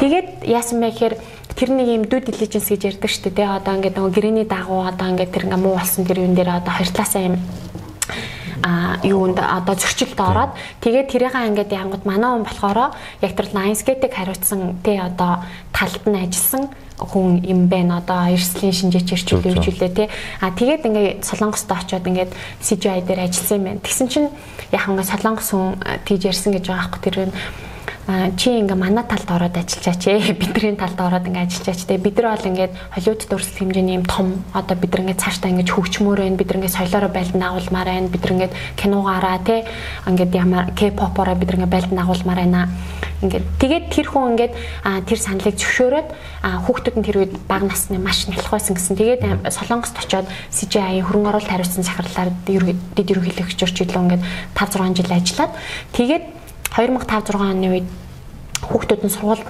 орох насны болоод хүүхдүүдийн боловсролыг бодоод буцаад Америк руугаа буцахсан гэж байгаа байхгүй. Тэгээ буцах болоод ирэхдээ за би ингээд одоо Америк руу явмаар байна гэсэн чинь тэгвэл чи ингээд манай Америкийн одоо салбарыг хариуцсан ингээд ерөнхийлөгчөөр ажиллачаач салбар хариуцсан ерөнхийлөгчөөр ажиллаач гэгээд тэгээд тэр үед яасан мэхэр нөгөө K-pop-ийн юм CD мэд ингээд өгч явуулаад тэгээд ингээд одоо цөмөрөө ингээд K-pop киногаараа одоо байлдан дагуулнаа хин төлөө ажиллана гэдэг. Тэгээ тэр үед тэр хүн надад хэлжсэн аахгүй. Би тэр үед маш их сэтгэлээр унжсан. Яг бол миний 6 настай хүүхэд K-pop-ын дууг дагад дуулахгүй хаад би яаж тэр цагаан арьстай залуучуудтэй ингээд одоо Америкт дуудад би одоо K-pop-ыг амдан амлуулах юм бол миний бүр ингээд ухаан санаа нь ерөөсө багтдаггүй. Тийм байсан. Гэхдээ өнөөдөр бидрийг ингээд харалтаа бид нар ингээд Blackpink-тэй ингээд нөгөө нэг BTS лүтэй нөгөө энэ хамтлагууд дээр гараад ирсэн. Тэгэхээр энэ бол ингээд яг одоо л бидний тэр одоо төдийгөөс эхэлсэн ажлын маань өдийд одоо ингээд үр дүн гарч байна. Тэгэхээр энэ бол бид нар бол одоо хараад ингээд өө Солонгосын Parasite мундагч энэ чи артлах асар их олон жилийн хөдөлмөр. Тэгээд бас лобби хөрөнгө бодлого явж байгаа л гэж би хувьдаа ер нь бол боддог. Дээрээс нь бас тэр үзэгчдийнх нь өөрсдөө ингээд Солонгос кино сайн болчоосаа гэж бодож байгаа. Тэгээ тэр итгэл найдар айгүй чухал. Тэгээ би одоо бол бас харцангуй Монгол маань ийм сайн цаг ирж байгаа гэж би хувьдаа итгэдэг. Одоо юу гэдэг ер нь явж ингээд Монгол кино муу хаагаад энэ муу хаагаад энэстэ шал утахгүй гэж хэллээгээ тэрийг маань одоо гадныхаа очиж сонсохгүй хасааш нөгөө хэдэн Монгол киночтод нь ер нь бол хүлээж авах шүү дээ. Тэгэхээр би бол ингээд нэг юм энэ дунд ингээд нэг юм аль нээгоогоо дараад ингээд энэ дундаас ингээд шүмжинч байна уу, магтааланч байна уу, яг болж байгаа юм болж байгаараа болоод тэрийг дараагийн шатанд гаргах гэд ингээд үзэгчдийн одоо кино ревю бичдэг хүмүүсийн, кино уран бүтээлчдийн тэгээд тэр продюсер хийж байгаа хөрөнгө оруулж байгаа тэр бүх хүмүүсийн одоо энэ чинь цаавар хамтрал яваа даа гэж би хувьдаа ойлгодог байхгүй юу. Тэгэхээр ингээд бас Монгол үзэгчд маань бас Монгол кинодчта болж байгаануудад нь болох гээд байгаа бас ингээд нэг хин гурилдаад байна хин гурилдахгүй үнэхээр нэг сайн их гэд хичээгээд байна гэдэг тэр өнцгөөс нь бас хараад ингээд ер нь бол таалагдсан ч бай таалагдаагүй ч бай нэг гайгүй штэ нэг билет чи 10,000 зүгээр цаг хугацаанд хэр үнэтэй идэв гэдэг бол өөр асуудал ах. Зүгээр киноны билетний хувьд бол ингээд харьцангуй гайгүй үнэтэй дэс дэмжээд байвал том дөв зургаар харах юм бол одоо шинэ яг энэ ширээ шиг энэ салбарыг нэг юм одоо бүхэлд нь ингэж харах юм бол ийшээ орж байгаа мөнгө ингээд аривчхал тусмаа тэндээс авж байгаа одоо уран бүтээлчд маань өшөө илүү сайн уран бүтээлийн хөндлөө зүтгэх болов тэр хэмжээгээр бас үзэгчдийн маань одоо уран зориг хугарахгүйгээр Монгол кинонд итгэж найдах байдаг юм болоо би бусад киночтай ч гэсэн хаа ингээд санал солилцоод явж байхдаа энэ банк ярьдаг байхгүй яа тэгэхээр бид нар хоорондоо өрсөлдөх ерөөсөө сонир бүр үнэхэрийн тэрийг одоо бүр анхаарч авч үзэх шаардлагагүй байхгүй. Бид нэр өнөөдөр Холливуудтай өрсөлдөд байна гэдгээ л ойлгох хэрэгтэй. Холливуудаас гадна шинээр гарч ирж байгаа үе маань нөгөө нэг generation гэж ярьдаг энэ залуучууд маань миний одоо том охин 15-та 16-та хүүхдүүд ямар кино үзээд тэд нар ч бүр кино үзэхэ болчихлоо шүү дээ. YouTube. YouTuber ингээд vlog үзээд тэгэхээр энэ донд ингээд яг аюу хэцүүлтэй ингээд нөгөө яг массын сэтгэлзүүд одоо юу гэдэг ингээд хүн болгон таалагдах юм руу орно гэхээр уран бүтээлч нь өөрөө уран бүтээлч байж байгаа болчиход идэг нэг аюу хэцүү. Тэгээд энэ үзэгч уран бүтээлч хоёрын ингээд дунд тэлэгдээд аль алиг нь happy байх гад зүтгээд байгаа хүн чинь яг продюсер ажиллаа да. Би ер нь их гоёор продюсер ажиллаа болчлоо гэдэг. Ер нь яг team ажил хийх гэдэг байгаа хүн байгаа байхгүй тий. За ингэ сая таны яринаас гоё юм ойлгож авлаа. Ер нь юу гэхээр Монгол хүмүүс кино үзээч гэж уриалж байгаа их таалагдлаа. Яг л одоо би бол миний үеийн залуучууд бол гадаад киног голцоо үздэг. Монгол кино үзэх нэг цагийн гарц гэж жоохон тийм бодолтой болчихсон. Тэгэхээр сүүлийн үеийн сайжирсан. Тэгэхээр кино театруудын захирлуудтай уулзаж байгаад нэг ингэжсэн. Дунджаар монгол хүн нэг удаа кино үзэж гэсэн жилдээ. Энийг яаж 2 юм уу 3 руу оруулах вэ гэж ярьжсэн байхгүй. Тэрнтэй л ингээд 5 хүнд үзэж байгаа бол монгол кино бол ингээд амралт өдрөөр цаг гаргаад үзээрэй гэж одоо бас уриалмар санагдлаа. Би одоо сүүлийн үздэг болоод байгаа. Тэгэхээр энэ их гоё уриалгаж. За хоёрт нь түрүү ярьжсэн тэ нөгөө солонгос кино ингээд маш холоос яг ингээд одоо ингээд харах юм бол шууд ингээд одоо гинт гараад ирсэн юм шиг харагдаад. Тэрнээс бол хэдэн 10 жилийн бэлтгэл явж байгаад энэ цаг үед үрсэн гэжсэн. Энэ их таалагдажсэн. Түрүүний ярьсан түүхтээс адилхан түүхийг бол Parasite-ийн нэг бүр том хөрөнгө оруулагчаас нэг ярилцлаган дээрээс нь харж байсан. Бүр ингээд хэд солонгос кино гэж мэдгүй хахад ингээд CD-г зараад нүдээч яг өнгөө тараагаа явж идэг гэдэг Холливуд те. Гэмшлэн энэ процессыг одоо Монгол бас тодорхой хэмжээгээр ямар нэгэн байдлаар нэг шатанд дөнгөж ингээд туулаа явах л ах л да. Тэгэхээр энд ингээд гар бие оролцож байгаа манай продюсерүүд ямар чухал гэдгийг бас сайн мэдээлэлс мэдэж авлаа. За тэгээд дараагийн асуулт болохоор хүмүүс ингэж ярьдаг монголчууд за Netflix л киногоо оруулж байгаа юм гэдэг нэлээд одоо хэвшмэл ойлголт их асуудаг. Тэгвэл гоё болох гэдэг энэ гэдэг. Гэтэ энийг та энд буруу ойлголт юм аа чинь шат амжилтлага нь өөр юм аа шууд ингээ орчдөг юм аа те. Энэ процессыг бас үзэж байгаа сонсч хүмүүс тайлбарлаж өгвөл. Гэхдээ мэдээж хэрэг одоо Netflix кино оруулжвал бүр тэр аюу сайн штэ. Мэдээж гэхдээ яг нөгөө Netflix өөрөө яаж ажилладаг вэ? Бүсчлэн ажилладаг. Тэгэхээр одоо жишээ нь ингээд Монгол өөрөө жишээ нь Азийн хэсэг хариусан Казахстанд байдаг санагдаад хань Сингапур, Казахстан хоёр хуваагдаж байд. Тэгээд тэд чинь яадаг вэ гэхээр яалтчгүй цацалхан багт хэмжээнд харж байгаа байхгүй. Жишээ нь одоо Монгол киног авчирлаад гэд. Тэгэхээр Монгол хүн ганцхан монголоор биш олон улс тэр тухайн уран бүтээлч мөн өөрөө сэтгэх хэрэгтэй болчиход байгаа. Уран бүтээлээ те ингээд яг олон улсын үзэгчтэй ярьж чадхал тийм одоо түүх нь өөрөө маш тийм локал түүх байж болох байхгүй баг тэр нь ч илүү байж магадгүй одоо бид ингээд босон болоогүй мэдхгүй нэг тийм стереотип ойлголтоор одоо тэг хийж болохгүй шүү дээ бид нар ч одоо өөрсдөө сайн мэднэ тэгэхээр өөрсдөө маш сайн тийм одоо дотоодын тийм түүх байгаа. Гэхдээ тэр нь яг кино хийцэн хавьд маш алдаагүй. Одоо зохиол хөгжүүлэлтийн хувьд зохиол нь маш сайн. Одоо продакшны хувьд маш сайн. Тэ зураг авалт одоо тэр гэрэл өнгө тайлд одоо тэр пост продакшн яг тэр ингээд маш сайн. Ингэж гэхдээ тэр юу үнэн бэ гэхээр Netflix өөрөө ер нь аль их тохиолдолд яаж аваа гэхээр бүр анханаас нь киногоо оруулж авна гэвэл ерөөсө зохиол дээр заавал хамт ажилладаг комент өгдөг. Тэгээд тэнгууд тэр зохиолч нь бол ингээд за жишээ нь би одоо юу гэдгийг өөрөө зохиолоо пичгээд бариад Netflix-тэй уулзлаа гэж бодоход миний хаар ингээд алмартал нь би одоо алмаар боллоо за шууд над гарч хийхгүй л тэр чинь маш олон үзүүлэлтүүдээр ингээд харж байгаа байхгүй тий. Тэгээд яг хэр маш олон комментууд ингээд одоо скрипт автор гэж ярьдаг шүү дээ. Ингээд нөгөө зохиол хөгжүүлэлтэн дээр яг комментууд өгөөд тэгээд тэрийг нь буцаад давсныхаа дараа хөгжүүлээд тэгвэл ингээд мөнгөний өөрөө гаргаад эрхийн өөр дөр авчиж байгаа байхгүй. Тэгээд тэрний борлуулалт нь ерөөсөө бид нар тамаагүй би one time одоо зохиолчвол ингээд дийлэх гэдэг шүү дээ. Ингээд гэтэл production өөрөө тэр хувь дээрээ зарыг гэж бодох юм бол бас бэлэн босон киногаа зарж болно. Одоо яг тийм exclusive дийлүүд угаасаа ингээд орж ирдэг. Тэр тохиолдолд бас л ялгаагүй маш сайн нөгөө нэг ингээд чанартай аюут. Бидний гол асуудал болоод ирэхээр тэр зохиол хөгжүүлэлтэн дээрээ тэгтлээ их задрахгүй юм болов уу гэж би хувьдаа боддог. Ер нь бол тэгвэл заавал ингээд англи хэл дээр хийгээд ч юм уу те байх нь ерөөсөө сонирн биш. Тэгтээ түрүү Netflix дээр харахад испани хэл дээрч байгаа. Тэгтээ одоо испантай ч юм уу солонгостой өөрсдөө жишиж ярих нь угаасаа өөрөө жоохон утгагүй харьцуулалт гэж би хувьдаа боддог. Яа гэх юм бол тэр зах зээл гэж нэг том яг Netflix-ийн хувьд шүү заяа. Netflix-ийн хувьд зах зээл гэж маш том хөшөөрөг өөрт нь харж байгаа байхгүй Netflix өөрөө. Тийм учраас ингээд одоо солонгос Netflix-ийн салбар ихтэй одоо бүр хитэн тайтлууд гаргаж байна те одоо бид нэр Netflix асаад үзэх солонгосын хитэн 100 тайтл тэнд явж шүү дээ. Тэгэхээр ингээд тийм баа да. Тэгэхээр бид нар энэ дунд бол би бол Netflix тийм огт орж болохгүй ч юм уу тэгвэл Netflix руу орчвол буруу гэж би хувьдаа боддоггүй. Тэхийн тулд бид нар өөрсдөө аягүй сайн хөгжих хэрэгтэй аа. Гэхдээ нөгөө талд Netflix гарахгүйгээр бас сейлсүүд олон улсын зах зээл дээр угаасаа хийгдэд явдаг. Тийм боломжууд бол бас нөгөө талдаа байдаг. Зөв. Танд бол санаас болох нэг юм мэдээ. Яг энэ юу гэхээр Unitel-ийн хэрэглэгч байх юм бол Unitel-ийн дугаартай гэсэн үг шүү дээ. 9900 төгрөгөөр дата болон дансаа цэнгэлэх бүртээ iPhone 14 Plus гарууд. За дээр нь энэ оныг дуустал хэрэглэхийн дата ирэх авах боломж байгаа байна. Ерөнхийдөө нэг цэнгэлтэр нэг жээч ав, датагаа чав бүх юм ийм гоё боломж өгч байгаа юм байна. Ингээд Сансуй подкастын дугаард хамтран ажиллаж байгаа Unitel компанидаа баярлалаа. Хэрэглэгч та 9900 төгрөгөөр дансаа цэнгэлээд нэг жээ ав, датагаа ав, бэлгээч ав. Нэг л цэнэгэл.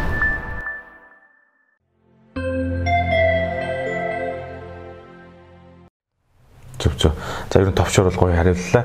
Ихэнх хүмүүс одоо хийцэн киногоо өгчихсэн гэж ойлгоод тэр нь жоохон буруу ойлголт шат амжилга ингээд амар сонин Netflix-тэй шууд ингээд дайрект бичлэн харьцдаг агентуудаар нэр тэр ойлголтыг л өгөх гээд байгаа юм л да. Яг өөрөөсөө бодоод юм лээ. Одоо жишээ нь ингэж аахгүй. За бэлэн басан киногоо үзье гэхэд чинь Netflix ч өөрт нь тийм зөвхөн Netflix-ийн харьцдаг дистрибьютор компаниуд байгаа аахгүй. Тэгэнгүүт бид нэр шууд Netflix-тэй яг өөрөө чинь хэлснээр шууд харьцах боломжгүй. Тэр Netflix-тэй харьцдаг киног нь үзэж өгдөг, сонгож өгдөг те. Netflix өөрийнхөө хэрэгцээг хэлгэнэ штэ. Надад одоо иймэрхүү жанр, иймэрхүү тайтлууд, иймэрхүү хийцлүүд хэрэгтэй байгаад байна. Гингод тэрнийхэн дагуу тэр кинонуудыг сонгож үзчихдэг тийм дистрибьютор компаниуд байгаа байхгүй. Тэгээд тэрнийхээ дагуу тэд нар чинь юу яаж идэг үзэж байгаа санал болгодог. Одоо шигшээд гэсэн байна шүү дээ гэдэг юмнар байдаг. Гэхдээ энэ дээр шүү дээ менторинг гэж айгуу чухал ойлголттой байна л да. Менторинг гэдэг.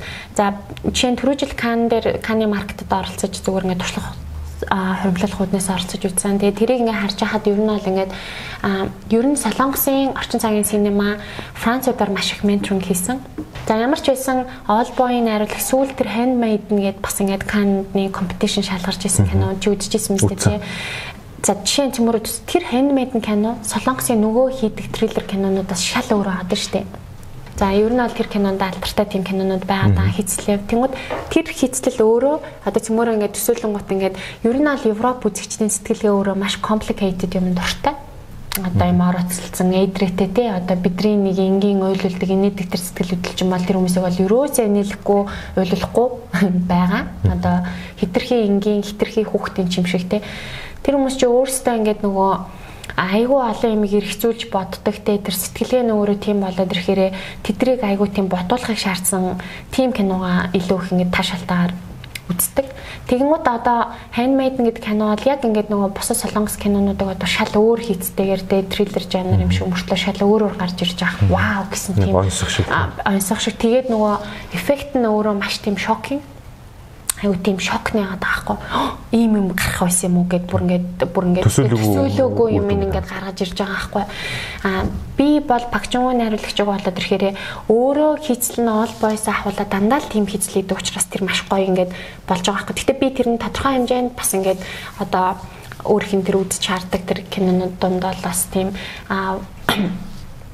одоо юу гэдэг нь илүү барууны ч юм уу кинонуудаас айгу тийм бас inspire авдаг болов гэж бодоод яг солонгос синема гэж хэлэхэд бол өөрөө хадахгүй шүү. Parasite ч гэсэн яг тийм шүү. Яг солонгос хүмүүс нь өөрсдөө ингээд өөрсдөө бас яг хоёр хуваагдаад ингээд тий яг ингээд солонгос хүний сэтгэлгээ мөн биш тий одоо тэр физикийн хуваатэйгээ суух нь мөн биш одоо ч гэдэг юм уу тий ингээд ярианууд одоо тийм зөндөө дискашнууд хилцүүлүүд ингээд тойроод гарч байгаа ч юм уу тий.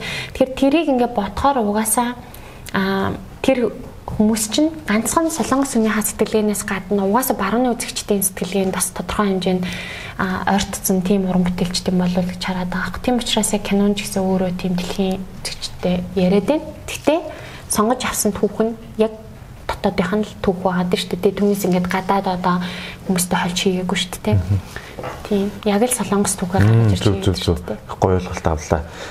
Ер нь бол кино зохиол яг тухайн улсынх нь ямар түүх нь хамаахгүй голон төр зөв томьёолд нь оруулчвал тэгэл дэлхийн аль ч улсад үзсэн ойлгол адилхан байх. Тэр л бас айгүй шаардлагатай юм байна. Тэгээ одоо яхаа бидний ингэдэг чинь ингээд олон улсын фестивалууд дээр ч юм уу ингээд ярахаар танаа Монгол киногийн удаа нэг гоё тийм тал нутаг морь Mongolian horse гэлтэй Mongolian step гэл яг ингээл те та нар хизээ гоё өөр юм авчирч өгөх ингээл тоглоом шоглоомор хэлж байгаа юмс юм. Тэр чи юу ч хэлээд байгаа гэхээр бидрийг ингээд амар тийм танаа тэгээ залуу үеч яг яаж амьдрдгийг танаа тэгээ гоё яг тийм urban амар тийм одоо metropolitan тийм хоттой гэсэндээ тэндээ яг яадیں۔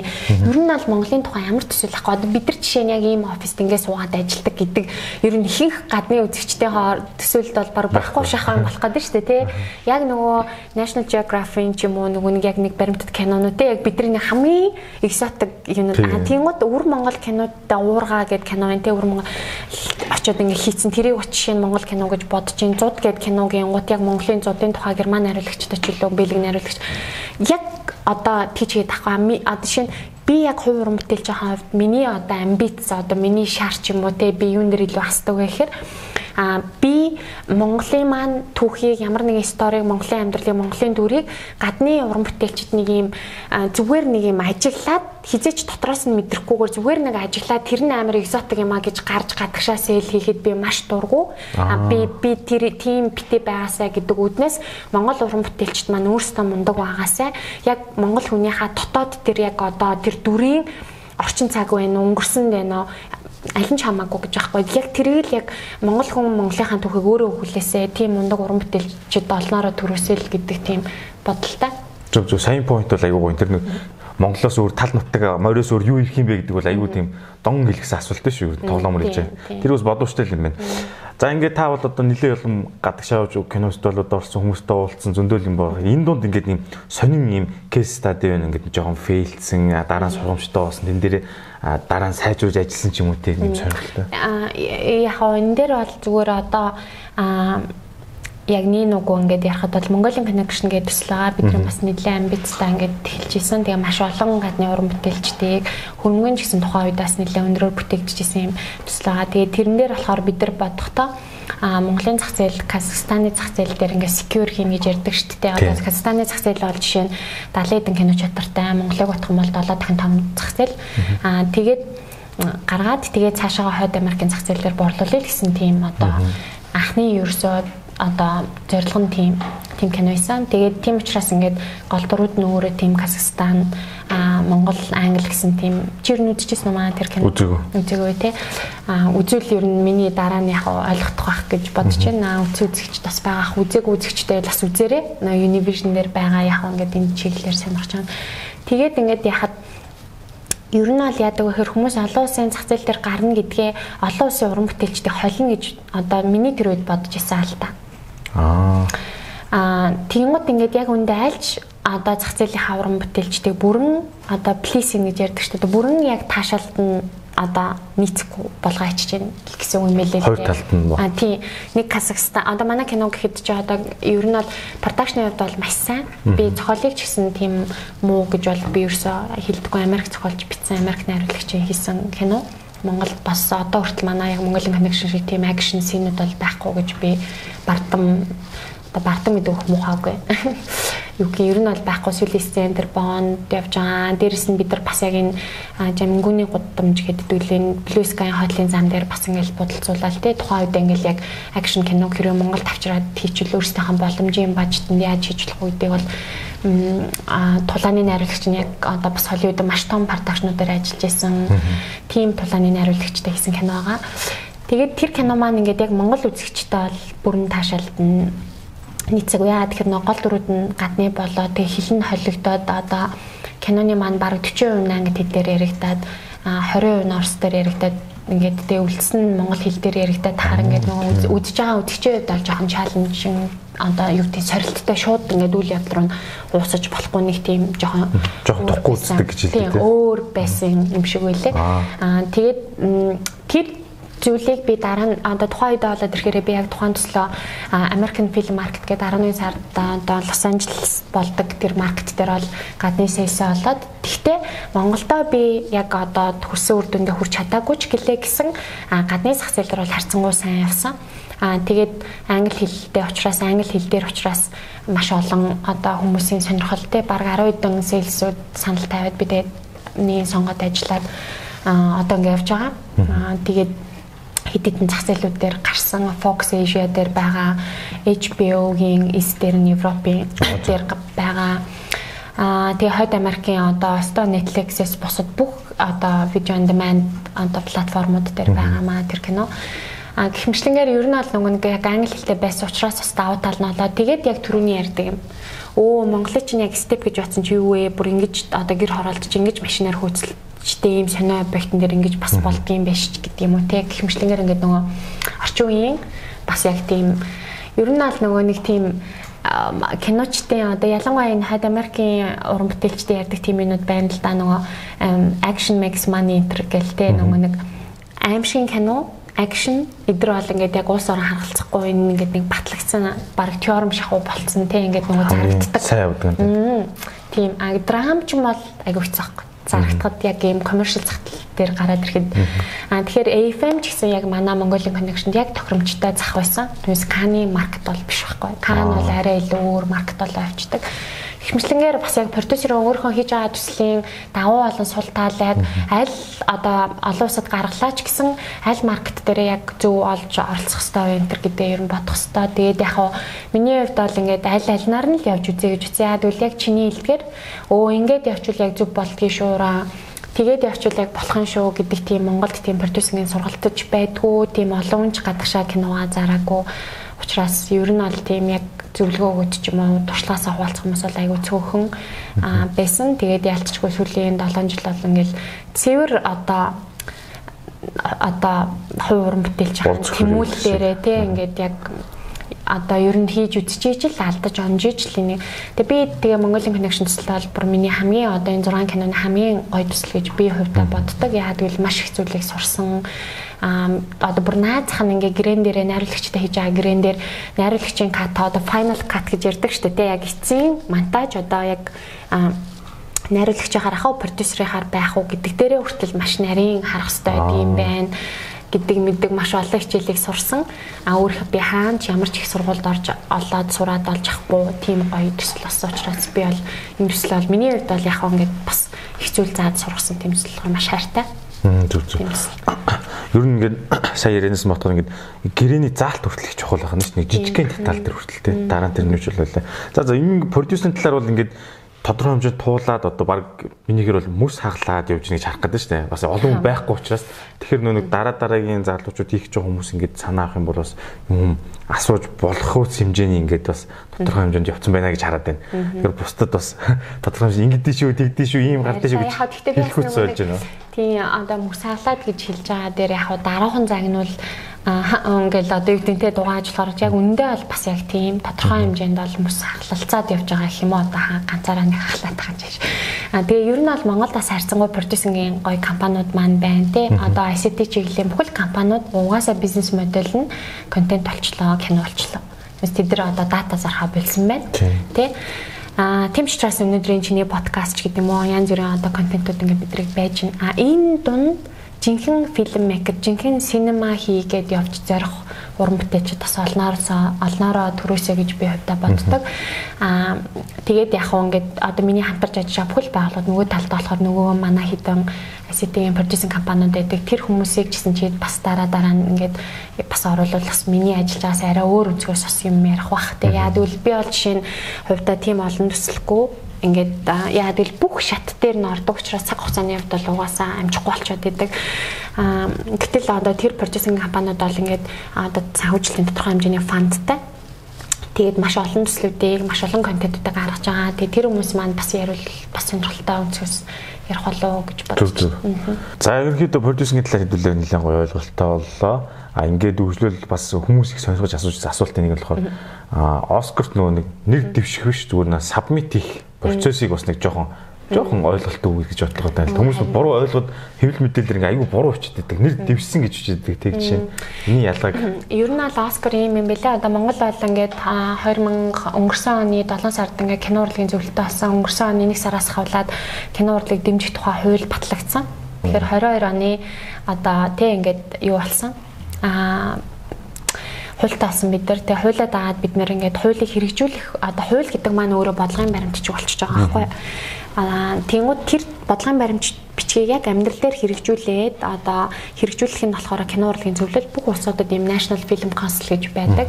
За ингээд болсон. За тэгээд энэс өмнө болоод ирэхээр монголчууд ингээд киногоо Оскарт ингээд одоо submit буюу оролцуулах гэсэн үг. Албан ёсны ингээд оролцуулахад болоод ирэхээр яг тийм албан ёсоор сонгож авдаг тийм тогтсон нэг тийм зөвлөл ч юм уу академи ч юм уу Монголд ер нь бол ингээд тийм бараг байхгүй байсан гэж хэлж болох уцаар юм бэлээ. Тэгээд ингээд аль мэдээлэлтэй нь бараг шахуу ингээд нөгөө оролцуулж ирсэн байлээ.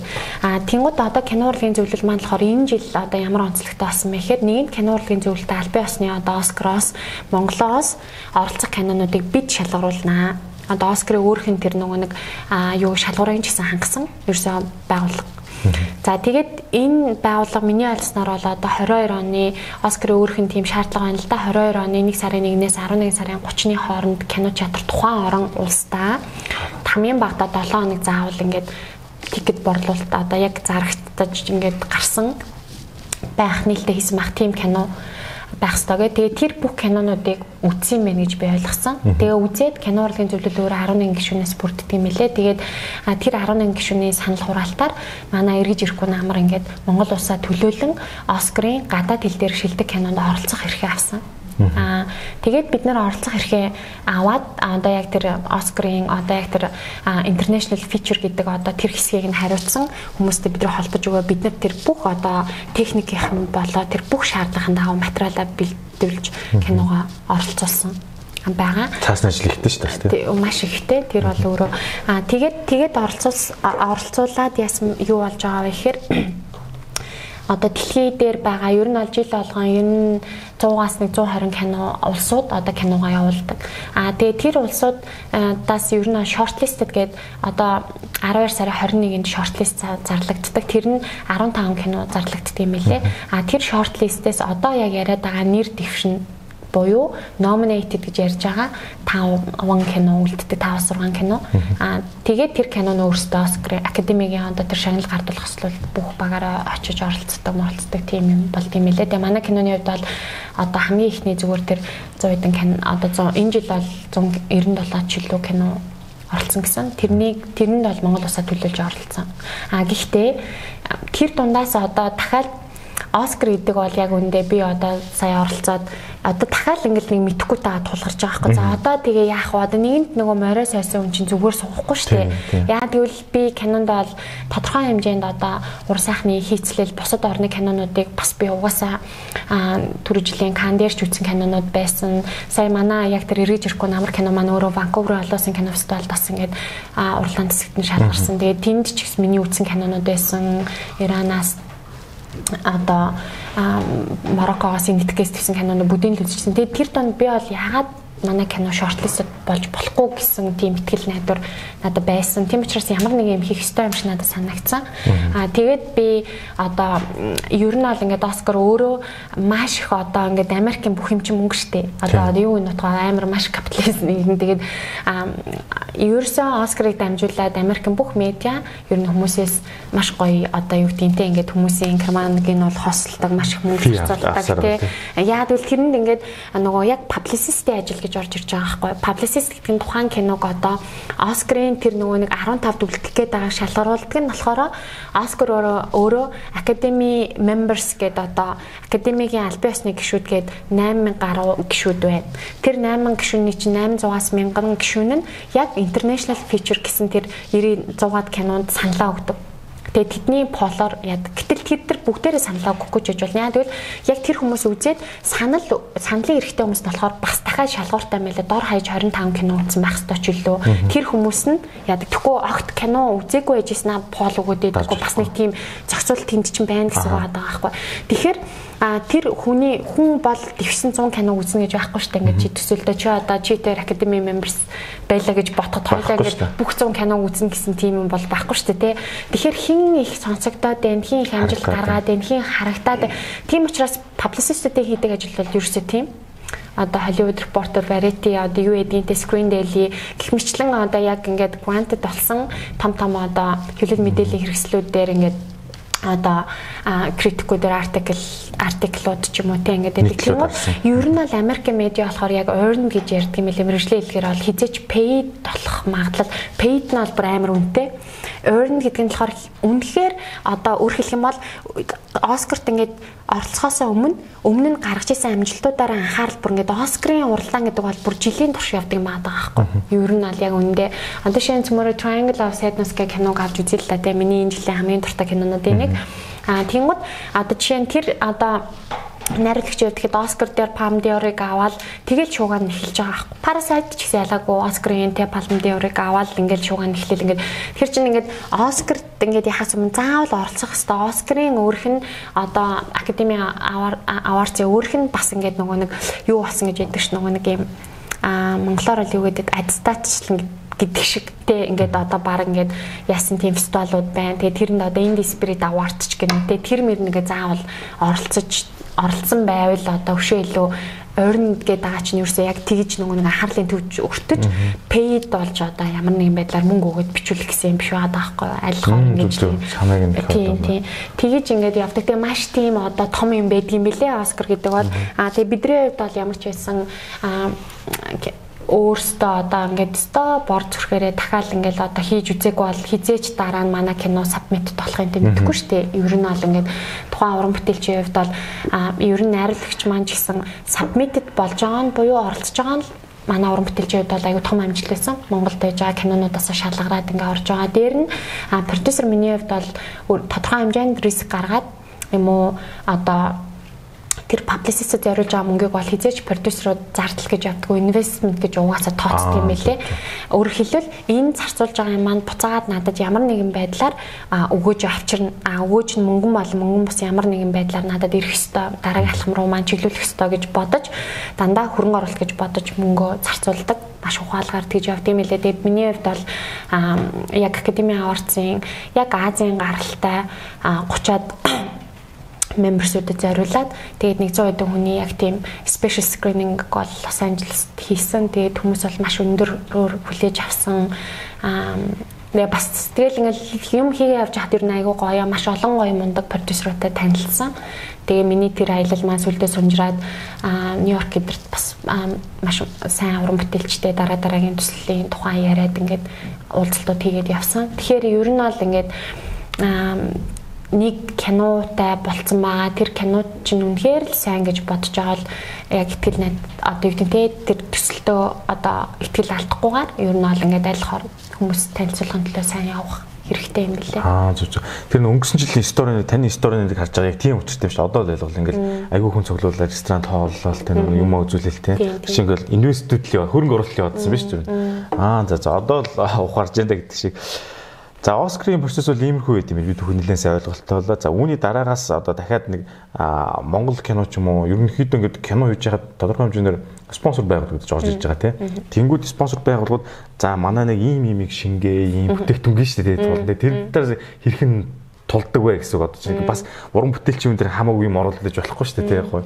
Тэр бол ер нь бол аюу гай бас санхүүжилтийн хэлбэр мөн шүү дээ. Placement гэж ярьдаг. Ер нь бол бүтээгдэхүүн байршуул, бүтээгдэхүүн үйлчлэгээ байршуул. Холливуудын одоо яг тийм том продакшнууд, студио кинонууд дээр, блокбастерууд дээр бол угаасаа бүр солиоцсон гоё placement-уудыг хийдэг. Тэр битгийл одоо ингээд зүгээр нэг одоо синд харагдчих нэг өөр тэрийг ингээд гол руу од маань аваад хэрэглээд уугаад гэх юм бол таашаал өөр үнэлгээтэй болно ч гинөө те. Яг л тэд чинь ингээд worldwide distribute хийж байгаа учраас угаасаа супер гоё болж байгаа хэрэг. За Монголын хувьд гэж яриа л да тий. Монголын хувьд плейсментийг маш сайн амжилттай байршуулсан төсөл гэх юм бол миний хувьд хохирогч олон ангитай кино маань байгаа. Тэгээ олон ангитай кино учраас татамжин ч гэсэн тухайн бүтээгдэхүүнээ байршуулж байгаа компаниудад маань арай өгөөчтэй. Тэгтээ яалтчгүй тэрийг ингээд нөгөө хитний ялахгүйгээр хийнэ гэдэг бол маш одоо яагаад тэр юм аахгүй нөгөө тухайн бизнесийн одоо байгууллага маань за бодъё л доо. Би энэ кинонд одоо бүтээгдэхүүнээ байршуулж ирсэн орол зүгээр нэг видео реклам хийснээс яг ямар ялгаатай юм. Яагаад энэнд нь би өгөх ёстой гэдгийг харьцангуй одоо бизнесийн байгууллагууд маань шинэл бас нэг тийм маркетингийн байршуулалт болчиход байгаа байхгүй шинэ одоо хэлбэр те. Тийм учраас ингээд би бол хохирогч кинон дээр ялаагүй л одоо анхны юмнуудыг нэг мэдгүй тэгээ байршуулдаг зөндөл бас кинонууд байдаг л хаалта. Зүгээр би бол байршуулж байгаа миний хувьд бол айгүй анхны төслөөсөн. Тэгээд учраас ингээд бас жоохон зарим талаараа нь ялсан ч юм байгаа. Гэхдээ хамтарч байсан байгууллагуудаа маань дараа нь ирүүлээд маш одоо юу гэдэг те зарим нь бол шууд борлуулалтанд шууд нөлөөж байгаа гэж байна. Зарим нь бол PR талдаа, танигдал талдаа, зах зээл дээр нэрээ хоногшуул талдаа маш гоё боллоо ч юм уу ингээд хамтаа ажиллагаа бол маш гоё үр өгөөжтэй боллоо гэсэн тийм тохиолдлууд байна. Найруулагчтай бол угаасаа яг тэр тал дээр бол маш их одоо санал зөрөлддөг. Найруулагч бол угаасаа тэгэл яаж хийж байгаа л ерөөсөө бүр тэрийг маань гарахгүй ах үүднээс л ажиллаж байгаа юм чинь. Тийм учраас line producer-гийн энийг хийдэг ажил яг тийм байхгүй. Ингээд зүгээр нэг одоо production дээр өдөр тутам явж байгаа мөнгнөөс гадна буцаагаад яг тэр одоо яг үндсэн продюсерийн зүгээс өгж байгаа яг тэр нөгөө юмнууд маань байна уу те яг энэ сцен дээр энэ байршуулалт байна уу байхгүй байна уу яаж байршуулах уу гэл ер нь аль бид нар тухайн бизнесийн байгууллагатай гэрээгээ хийхдээ бүр ингээд яг тодорхой ингээд storyboard нэрээ зурж танилцуулдаг. ингээд нэмэрхүү байдлаар харагдана. Ингээд тэгин гижиж тэдуудагийн татамжтай гарна тэдэн секунд байршин ч гэдэм үү те. Тэгээд тэр нь буцаагаад тичнээ хүмүүст үзэгдэн гэж мэж ингээд бас маш нарийн тийм ажиллагаануудыг хийж ер нь бол бас нөгөө нэлээл хоорондоо ингэж найруулагчтайгаа тулж байгаа хэл аль аль гурван талыг ингэж холбох гээд шүү дээ тий. Тэр нь бас нэлээ ажил болд юм байна гэж ойлголоо сая. Маш их ажил болдог байгаа шүү гэнэ. Тий. Тэгээ үүнээс үүдээ дахиад нэг асуулт байлаа. Тэр нь юу гэхээр одоо ингэж кино зохиолыг бол продюсер харж байгаа. Тэгээд найруулагч бас ингэ ботцсон байдаг. Тэгээд продюсер орж бас нэг чавчих нэг юм байдаг тий. Тэгэхээр энэ ойлголцлыг ер нь хэр давдаг вэ? Одоо янз бүрийн кейс гарч ирсэн баг тий болохгүйг л тий. Зөрчилдөө ирээд гэж байна. Яа, зөрчил бол маш их байдаг. Яг нэг үг хэлэхэд бүр маш их байдаг. Тэгээд яадаг вэ гэхээр гэхдээ ер нь бол одоо юм штэ нэг хүмүүсийн хоорондоо хамтарч ажиллах гэдэг чинь аль альныхаа ингээд яг эхлээд бол нэлээх байдаг гэсэн. Тэгээд одоо л харьцангуйс ойлголцдог болсон. Жишээ нь би хувьдаа найруулагчтайгаа ч юм уу зохиолч.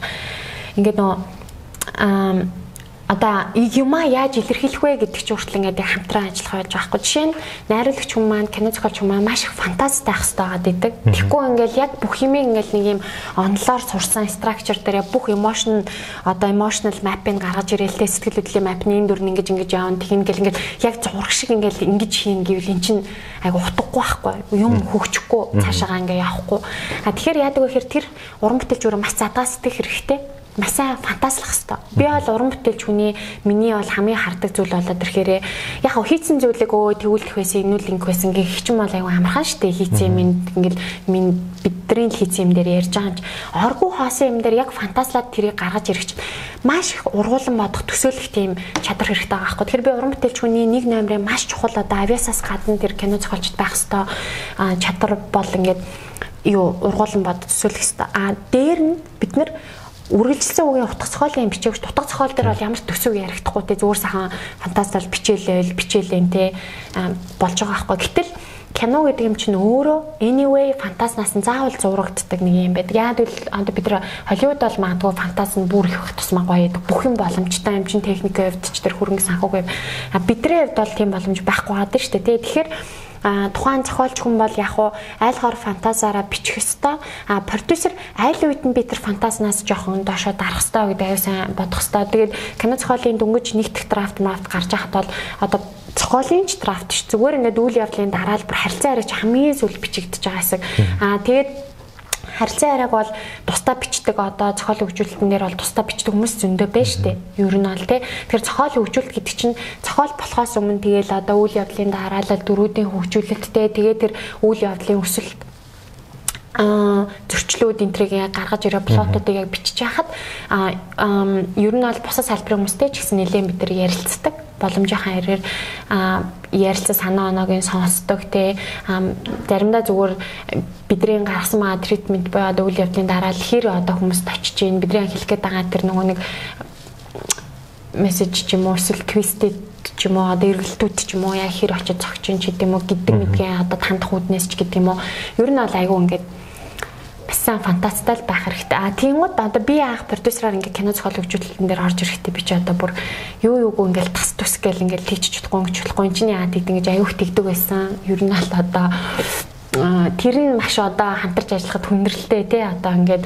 байсан. Тэгээ сүүл рүү ингээд ажиллаад ингээд одоо юу тэнтэй ингээд яг тухайн уран бүтээлч уран бүтээлч болон бас яг нэг янзаар ажиллахгүй шүү дээ тий. Ер нь бол ингээд хараад хахад ингээд бас ер нь бол ингээд нэг ажиллах арга барилаа ойлголцож эхэлж байгаа байхгүй. Тэгээд ирэхэд за бид энэ үед нь оролцох хэрэгтэй юм байна. Тэр үед нь би дугаа сонсож явах хэрэгтэй юм байна те гэж мэгээд тэгээд ер нь бол ямар ч хүн маш их гоё ингээ маж шууд үгүйсгээл хэлэхэр чинь хинч тэрийг ингээ хүлээж чадаа амар хэцүү шүү дээ. Хинч байсан гэсэн л ер нь бол тэр хүн одоо мундаг уран бүтээлч байна уу хэр туршлагатай байна уу хамаагүй хиддэг киногаа хийж нүсэл анхны кино хийж нь хамаагүй тэрий чинь тухайн бодчих ижил гаргаж ирсэн маш түнс ингээл ботхгүй байж байгаа шууд ингэж яана гэж байхгүй шүү дээ тий. Тэрийг хүмлэх хэрэгтэй. Тэгээд гоё яаж нэг яадвал бидний явсаар байгаа нэг зорилго нь үнэхэрийн сайн зохиолтой сайн уран бүтээл хичээл гэдэг нэг л зорилгонд ор бид нар байж байгаа шүү дээ. Тийм учраас тэр анхны сэтэл айгуу чухал хамтарч юм хийх гэдэг ойлгоод ингээд яг айгуу гоё тийм яг хизээд нийлэх үү хизээдэн сонсох уу гэдэг мэдээ айгуу сайн ойлгох нь чухал юм санагддаг. Зөв. Одоо бол ер нь ингээд нэг уран бүтээлчтэйгээ хамтарч ажиллахын давуу тал нь бол сайн ойлгодог болох юм да. Гэхдээ өөр хүмүүстэй ажиллавал бас тэгээд дахиад суралцаал явах нь шүү дээ. Тийм ч учраас угаасаа нөгөө нэг залуу аюустыг авахд хамгийн багадаа 4 жил мэл ер нь бол тэгэл хөрөнгө оруулах шүү дээ. Хөрөнгө оруулна гэдэг чинь мөнгөөрч бай.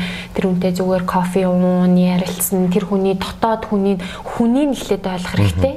Одоо тэр хүний үзэл бодол те юун дэмжэлтэн яг ялгавч тэр продюсер хүн чинь те яагаад тэр хувь хүнийг ойлгож ийж яагаад тэр хэлэх гээд байгаа түүхэн хийх гээд байгаа кинонд энэ хүнд яагаад чухал юм бэ гэдгийг бид нар илүү сайн ойлгоо штэ те тэгэхээр тэр хүнтэй чинь маш дотн тийм одоо юунд орж байгаа байхгүй чинь зүгээр бизнес хийж байгаа юм шиг сая өөр одоо бизнес бол ингээ хамаагүй хоёлаа одоо яг нэг зорилгонд орж байгаа те бид нар урдаа нэг зорилготой гэтэл кино гэдэг юм чинь аливаа ганцхан кино гэхгүй аливаа уран бүтээл гэдэг бол маш хувийн чанартай байдаг. Тухайн уран бүтээлчийн өөрийнх нь тэр одоо ертөнцийг харж байгаа үзэл бодол те юунд дэмжүүлж юунд баярладаг яг одоо амьдралынх нь ямар үе таарчаад байгаа энэ төр мэдэр чинь бүгд ингээд амар холбоотой тухайн уран бүтээлд нь яг тусгалаа олж идэг.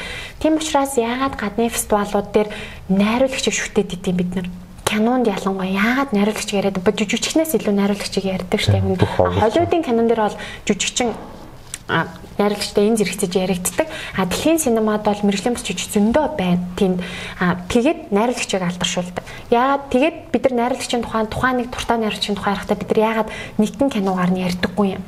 Яагаад тэр бүтээлүүдээр нь цаг хугацааны туршид тэр хүн тэгээд тэрийг яагаад хувийн үзэл бодолтой нь хувийн амьдралынхаа түүхтэй нь хамт уншиж одоо би яг тэр уран бүтээлчийг хийгээд уран бүтээлчээс түрэн гарч байгаа уран бүтээлийг одоо би яг бүрэн утгаар нь ойлгож байгаа тэгээд тэгж хайрлаж байгаа гэдэг чинь бас нэг тийм утгатай байгаад байна шүү дээ. Зөв. Их гоё ойлголт авлаа. Одоо ингээд хөрөнгө оруулалт гэж ярьж байгаа тийм энэ бол нэг заавал мөнгө хөрөнгө сахиу биш юм аа тийм цаг хугацааны өөрийн хамтрлаар хийж байгаа зүйл гэдгийг бас их ойлголоо. За ингээд ерөнхийдөө манай подкаст төгсгөх тийш хандж байна. Гэхдээ дахиад нэг зүгээр сонирхоод асууж байна л да. Одоо ингээд кино хийж байгаад гинт төсөв хитэрнэ. Заримдаа ингээд тоос болоогүй зардал гарна. Ингээд ийм үед нөө төсөв төлөвлөгдсөн төсвөөс илүү гараа авчихвал тэрийг ингээд гинтийн байдлаар ингээд босгох, олох тийм энэ ажлууд дээр юу яаж зохион байгуулалт юу ийм кейс гарч ирсэн үү? Гардаг шүү дээ. Гарах магадлал. Гэхдээ хавсуулын кинонууд дээр бол энэ тодорхой хэмжээнд тийм болцшгүй гэдэг юм төсөв тавьдаг. Яг нь миний хувийн зарчим гэх юм бол би энэ салбарт одоо удаан ажиллая гэж мөрөөдөж байна. Удаан л явъя гэж бодож байна. Урт хугацаанд ажиллая гэж бодож байгаа учраас нэгэн кино хийгээд алаад үгүй. Нэг кинонд одоо төсвөө нэмээд хөрөнгө оруулагчтай хуураад ч юм уу те тэнд хамаг юм нэмээд ингээд явъя гэсэн ойлголт байдаггүй. Яг сэмнэр ялангуяа продюсер хүн бол продюсерийн хувь гэж авдаг. Кинонуудаасаа өөрийнхөө мөнгөийг оруулаагүй байсан ч гэсэн ер нь бол олон улсад бол продюсерийн зарчим бол өөрийнхөө мөнгөийг битгий хийгээд. Тэгэхдээ бидний хувьд бол их боломж хараахан бүрддэггүй. Одоо ялангуяа жишээ нь том кинонууд дээр том төсөвтэй том юм хийгээл хинч хичнээн мундаг Монгол продюсинг компани бүгдийг гаргаад өгчээ гэдэг юм бол ер нь ховор үзэгдэл огт байдгүй ш байдаг бах. Тэгээд ирж байгаа тохиолдол ингээд өөрөө юм оруулцаа өөрөө тэгээ продюсер хувьтаа гэдээ явж байгаа тохиолдолд бол ерөөсөө яг л одоо бүх юм ингээд all in гэж байгаа юм шиг л энэ бүх юмараа зориулж явж байгаа байхгүй. Магадгүй хэдэн миний одоо ингэж явж байгаа нь магадгүй хэдэн жилийн дараа шал өөр төвшөнд очиндоо гэж би хувьдаа ихтгэл үнэмшилтэйгээр ажилладаг. Тэгээд ингээд явж байгаа тохиолдолд бол ер нь бол ингээд хасагдж байгаа синүүд маш их байна. Одоо тий за ингээл Монгол гэл киногаа ярихад чинь анх үзэж 3 цагийн кино үзүүлсэн. Тэгээ 3 цагийн хар монтаж үзээд 3 цагийн кино цөмөрөө хийхгүй одоо цөмөр хасах хэрэгтэй ингээл найруулагчтайгаа яриад тэгэхээр чинь юу гэсэн үг вэ? 3 цагийн 30 минутанд цаанаас тодорхой хэмжээний зүсүү зарцуулагдчихлаа гэсэн үг шүү дээ. Гараад хийгдсэн байгаа. Тий. Яг тэгтээ тэрийг ингээл яг таг тийм төсөвлөдөг угаасаа тийм мундаг киноны төсөвч ингэж байхчгүй байна. Тодорхой хэмжээнд ямар ч продакшнд тийм хэмжээний юм бол байдаг болов гэж бодож байгаа байхгүй. Тэгээд дутчихсэнд орвол тодорхой хэмжээнд илүүжсэнээр яг бол дутаад дахиад бүх багийнхнаагаа цуглуулад тий ингээд дахиад нөхөс зураг аавна гэдэг чинь өөрөө бүр их ажиллагаатай. Бүр их мөнгө санхутай болно. Тэгээд ингээд ирж байгаа тохиолдол ер нь мөнгө дутаа шинээр хөрөнгө оруулж босч байгаа тохиолдолд эрсдлийн продюсер өөр төрөл хүлээдэг. Яг л нэгэн анхны дилей хийсэн байгаа санхүүжүүлэгч бай хөрөнгө оруулагчтай дахиад дилей зарлана гэж байдаггүй. Яг ирээдүйд тийм болдог болчвол мөн сайхан байна. Гэхдээ одоохондоо бол бид нар ингээд тэгж чаддгүй байдаг. Тэгээд яг би өөрөө одоо миний уран бүтээлчийн одоо юу гэмдэ баримтлаг зарчим бол ер нь бид нар угаасаа эрсдэлтэй салбарт ажиллаж байгаа эрсдлийг хүлээж сурах хэрэгтэй. Эрсдэлтэйгээр гоё зоригтойгоор гоё юм хийх хэрэгтэй. Тэгэхгүй бид нар ингээд юу гэдэг дандаа л эрсдлээс одоо болгоомжлол яг ингэ зах зээлийн юм одоо ингэ театруудтай ч юм уулзахаар тийм мэдээлэл ярина штэ. Яг гоо ингээл одоо кино театр дээр байгаа хүмүүс бол яг л ийм кино үзэн ингээл хийчихвэл та нар одоо олон ч гэдэг юм уу тийм. Гэтэл чин ганцхан мөнгөний төлөө энэ кино хийгээгүй шүү дээ. Бид нар тэрнээс илүү утга учиртай зөндөө олон юм байна шүү дээ. Яагаад энд бүр ингээ мөнгөөр чимжигдэж боломгүй олон зүйлээ тэгтээ тэр үеийн кинонд шингээж байгаа байхгүй. Тэгээд тэр нь буцаагаад одоо хувь хүн талдаа буцаал холбогдож байгаа хгүй. Энийг яагаад би өөр юм хийхгүй заавал энийг хийгээл явах хэрэгтэй гэдэг чинь нэг том асуулт шүү дээ. Магадгүй би өөр юм хийгээд өшөө илүү мөнгө олох юм билүү дээ. Ер нь тэгэхээр ингээд хүн болгонд өөрийн гэсэн зүгээр яхаа би өөр төр жишээ аваад ярьж байгаа боловч тухайн хийж байгаа ажил дээрээ яг л би энийг энд л бүх зүйлээ зориулна гэсэн тийм нэг утга учир зориулалттай яг юм чин сэтгэл байвал яаж ч унаас шалбарч исэн бай гэсэн эсвэл яаж ч мандж исэн байлаа гэсэн энэ бол миний одоо туйлын анги болоо гэж хин хизээч боддгоо хал гэж би хувьдаа боддог. Өшөө илүү яаж гой болохгүй тий. Өшөө илүү яах вэ? Алдаанаасаа ч вэ, ололтоосоо ч вэ? Ер нь бол ингэ дандаа ой тийм л урам зориг авдаг болол гэж би боддгийн штэ. Би л хувьдаа тэгтээ. За энэ салбарт бол ингээ чин үнчээр зүтгэх нэ. Ярианаас л. За тэгэхээр ерөнхийдөө сүүлийн асуулт орчиж байна. Энэ юу гэхээр Монгол киноны маркетинг болон өөр орнууд явж байхад өөр орнууд киноны маркетинг ер нь хэр ялгаатай байна? Манай тухайн улс орондоо зориулаад хийж гэнэ үү? Маркетинг ер нь одоо юу гэдэг ямар төвшөнд хийж байгаа гэсэн үг. Одоо чинь хуучин ямар хийдэг гэсэн одоо ямар болсон гэж байгаа тийм. Манай агц дэвшлийн ярих гэдэг юм л та.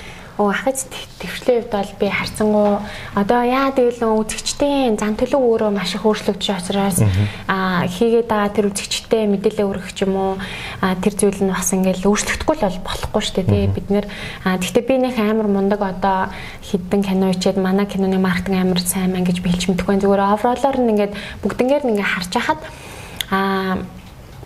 манай Монгол улс бол бусад орны үетэй хатахад энэ сошиал медиаг бол бүр галзуу үргэлдэг улс орн байгаа. Бүр ингээд одоо монголчуудын одоо ингээл чи хэдэн даагчтай ингэхээр тэдэн даагч тэдэн мянга зангах гэдэг гингод тэдэн 100 мянга зангууд бүр ингээд чи тэгээ ямар одны ингэж бүр гайхтлаа хүмүүс ингээ яадаг яасан нэр ямар ч од шүү ийдэг үрдлээ тийм үетэй ингээ байх маа. Тэгэхээр ингээд хүмүүс маш их сошиал медиа яадаг учраас сошиал медиатай бас ингээ хамтар одоо зөв ашиглаж чадвал болох юм санагддаг. Гэхдээ би одоо хувьдаа юу гэж боддог вэ гэхээр гадны орнуудад болоод ирэхээр угаасаа бүр киноны цохолтойгоо зэрэгцээд одоо тэр маркетинг зарцуулж байгаа төс нь өөрөө баг нийт киноны төсвийн 20%-аас буурахгүй бүр хамгийн багтаа байдаг гэж байгаа байхгүй. Манай Монголд бол тийм бол байхгүй шүү дээ. Арай гэж кино хийх төсөө босгож аваад тэгээ маркетинг дээр бид нар айгүй хэцүү болдог. Гуйлгаар явдаг гэдэг тийм. Гэхдээ би бол гуйлгаар явахыг маш их эсэргүүцдэг. Одоо альхоор ингээд бүх зүйл win-win байх ёстой шүү дээ. Тэ ингээд ямар нэгэн хамтрал дана би хамтрал гэж ойлгох дуртай. Ер нь бол тэгж хувьдаа ойлгож явдаг. Тэгэхээр ингээд тийм учраас ингээд үзэгчдтэй ч гэсэн би бол одоо айлхаар ингээд энэ киног үзэхэд нэг мэдээлэлтэй те ингээд хамаагүй сэтгэл хөдлөлийн манипулейт хийхээс аягүй сухтдаг одоо юу гэдэг те одоо юу гэдэг ингээд яг энийг л ойлгош яг л ийм мэдрэмж авах юмсан гэдгээс ингээд тойруулаад ер нь явах гэж хичээдэг. Тэгээд гэхдээ тэрийг маань бас шүмжилдэг манай маркетингийнхан хитрхээ ингээд шууд маркетинг хийгээд ингээд яахгүй тойруулаад байна гэж байгаа зүйлүүд ч бас байдаг. Гэтэл миний анзаарж байгаа бол тэрхээр харьцангуй одоо маркетингийн төсөв тэр ихнээс нь явахгүй гэхэд манай продакшны хувьд бол одоо сүүлийн хохирогч эргэж ирэхгүй намар Монгол дээр бол Talent Media гэдэг одоо компанид хамтарч ажиллаж байгаа. Тэгээд Talent Media-хан бол бүр баг ингээд маш эртнээс ер нь кинонуудтай Монголд амжилтаар хийсэн кинонуудтай бол зөндөө сайн ажилласан. Тэгээ яг энэ киноны маркетинг өөрөө маш их моментум шаарддаг маркетинг одоо цаг хугацааны эцэг маш их шаарддаг. Яг бол бидний лангуу болоод ирэхээр байнга бид нарт тийм боломжтой байдаггүй. Тэгэл үзэлт нь муу ах юм бол угаасаа арчигдал зах зээлийнхаа зарчмаар явдаг. Гэтэл одоо тэгээ бид нар олон тоогоор зардаг бүтээгдэхүүн бид нар хийдэггүй. Тэнгууд тэр нь одоо тийм 6 сарын турш 1 жилийн хугацаанд зарагтаал илүү бүтээгдэхүүн бид нар хийдэггүй. Тэгээд ингээл яг л нэг л янзын бүтээгдэхүүнэл одоо зараад байгаа гэсэн үг шүү дээ тий. Тэгээд тэгж мэйгээд ингээд ирэхээр бас ингээд киноны маркетинг бол өөрөө маш онцлогтой байдаг. Тэгээд яг хуу бид нар бол ингээд нөгөө fan base үүсгэсэн продакшнууд Монголд бол харьцангуй аюу сайн явдаг юм болов уу гэж би хувьдаа хардаад одоо яг юм өөр ингэсэн ингээд киноноос киноны орн маш их тийм фэнтэй болчихсон тийм уран бүтээлчд одоо манай фантастикийнхан байна, ундраагчийн юу фильм байна. хувьсал production байна тий. Одоо өөр ингээд зөндөө бас байгаа хаа одоо миний мэдж байгаагаар бол тиймэрхүү production-ууд байна. Тэгээд манай production-ийн хувьд болоод ирэхээр ингээд нэг юм юу гэмдэ аль болохоор одоо сайн уран бүтээл хийгээл тэр сайн уран бүтээллийг маань үзээд гараад ирэхэд үзэгчид өөрсдөө яг ингээд нэг юм сайн байна гэдгээс нь явчаасаа л гэж айгүйх боддгийг ш. Тэгээд одоо алдж байгаа юм ч байна, онж байгаа юм ч байна. Дэлхийн жишгээс бол нэг тийм айхтар гажцсан өөр гэж би бол хувьдаа хэлэхгүй.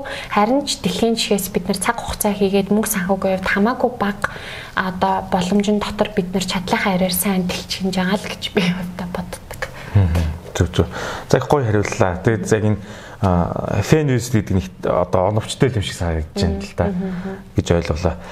За ерөнхийдөө бид бүхэн энэ төхөрөөд кино иргэн бүттэйг яаж ингээд кино фестивальд ордог те ер нь бол маш олон талын мэдээлэл авлаа. Бараг кино хийдэг одоо продюсер талдаа ажиллаж байгаа хүмүүс бол сонсогдод илүүдэхгүй тийм гоё мэдээллүүдийг авлаа гэж бодож байна. За ингээд манай Сансаа подкаст хүрэлцэн ирсэн зочиндоо маш их баярлалаа. Тэгээд манай дугаартай подкастаа Unitel компани хамтарч ажилладаг. Тэгээд ирсэн зочиндоо зориулаад ингээд дата авлилдаг. Урдсан төлбөртөх юм бол нэг цэнэглээд өгчдөг. Дараа төлбөрт ингээд дата ашигтай маань Toco гэж аппликейшн руу ороод миний нэг жап руу оронгуудаа 9900 гэсэн цэнэглэлтийг сонгоод таны дугаараа ингэж оруулаад за ингэж шилжүүлж байгаа юм. Ерөнхийдөө нэг цэнэглэлтээр ингээд датагаач нэгжээч бэлгээч ав гэдэг ийм өрөөтэй. Энэ манай зочинтой бэлэг болгож өгч байгаа маа. За ингээд маш сайхан бэлэг одоо мэдээлэл те энэ бүгдийг дамжуулсан кино урлагийн талаар гоё мэдээлэл продюсерыг яаж хэрхэн хардаг өнцгийг өөрчилж өгсөн зочиндоо их баярлалаа. Хүрэлцэн ирсэнд бас баярлалаа. Цагаа гаргасан баярлалаа. За маш их баярлалаа.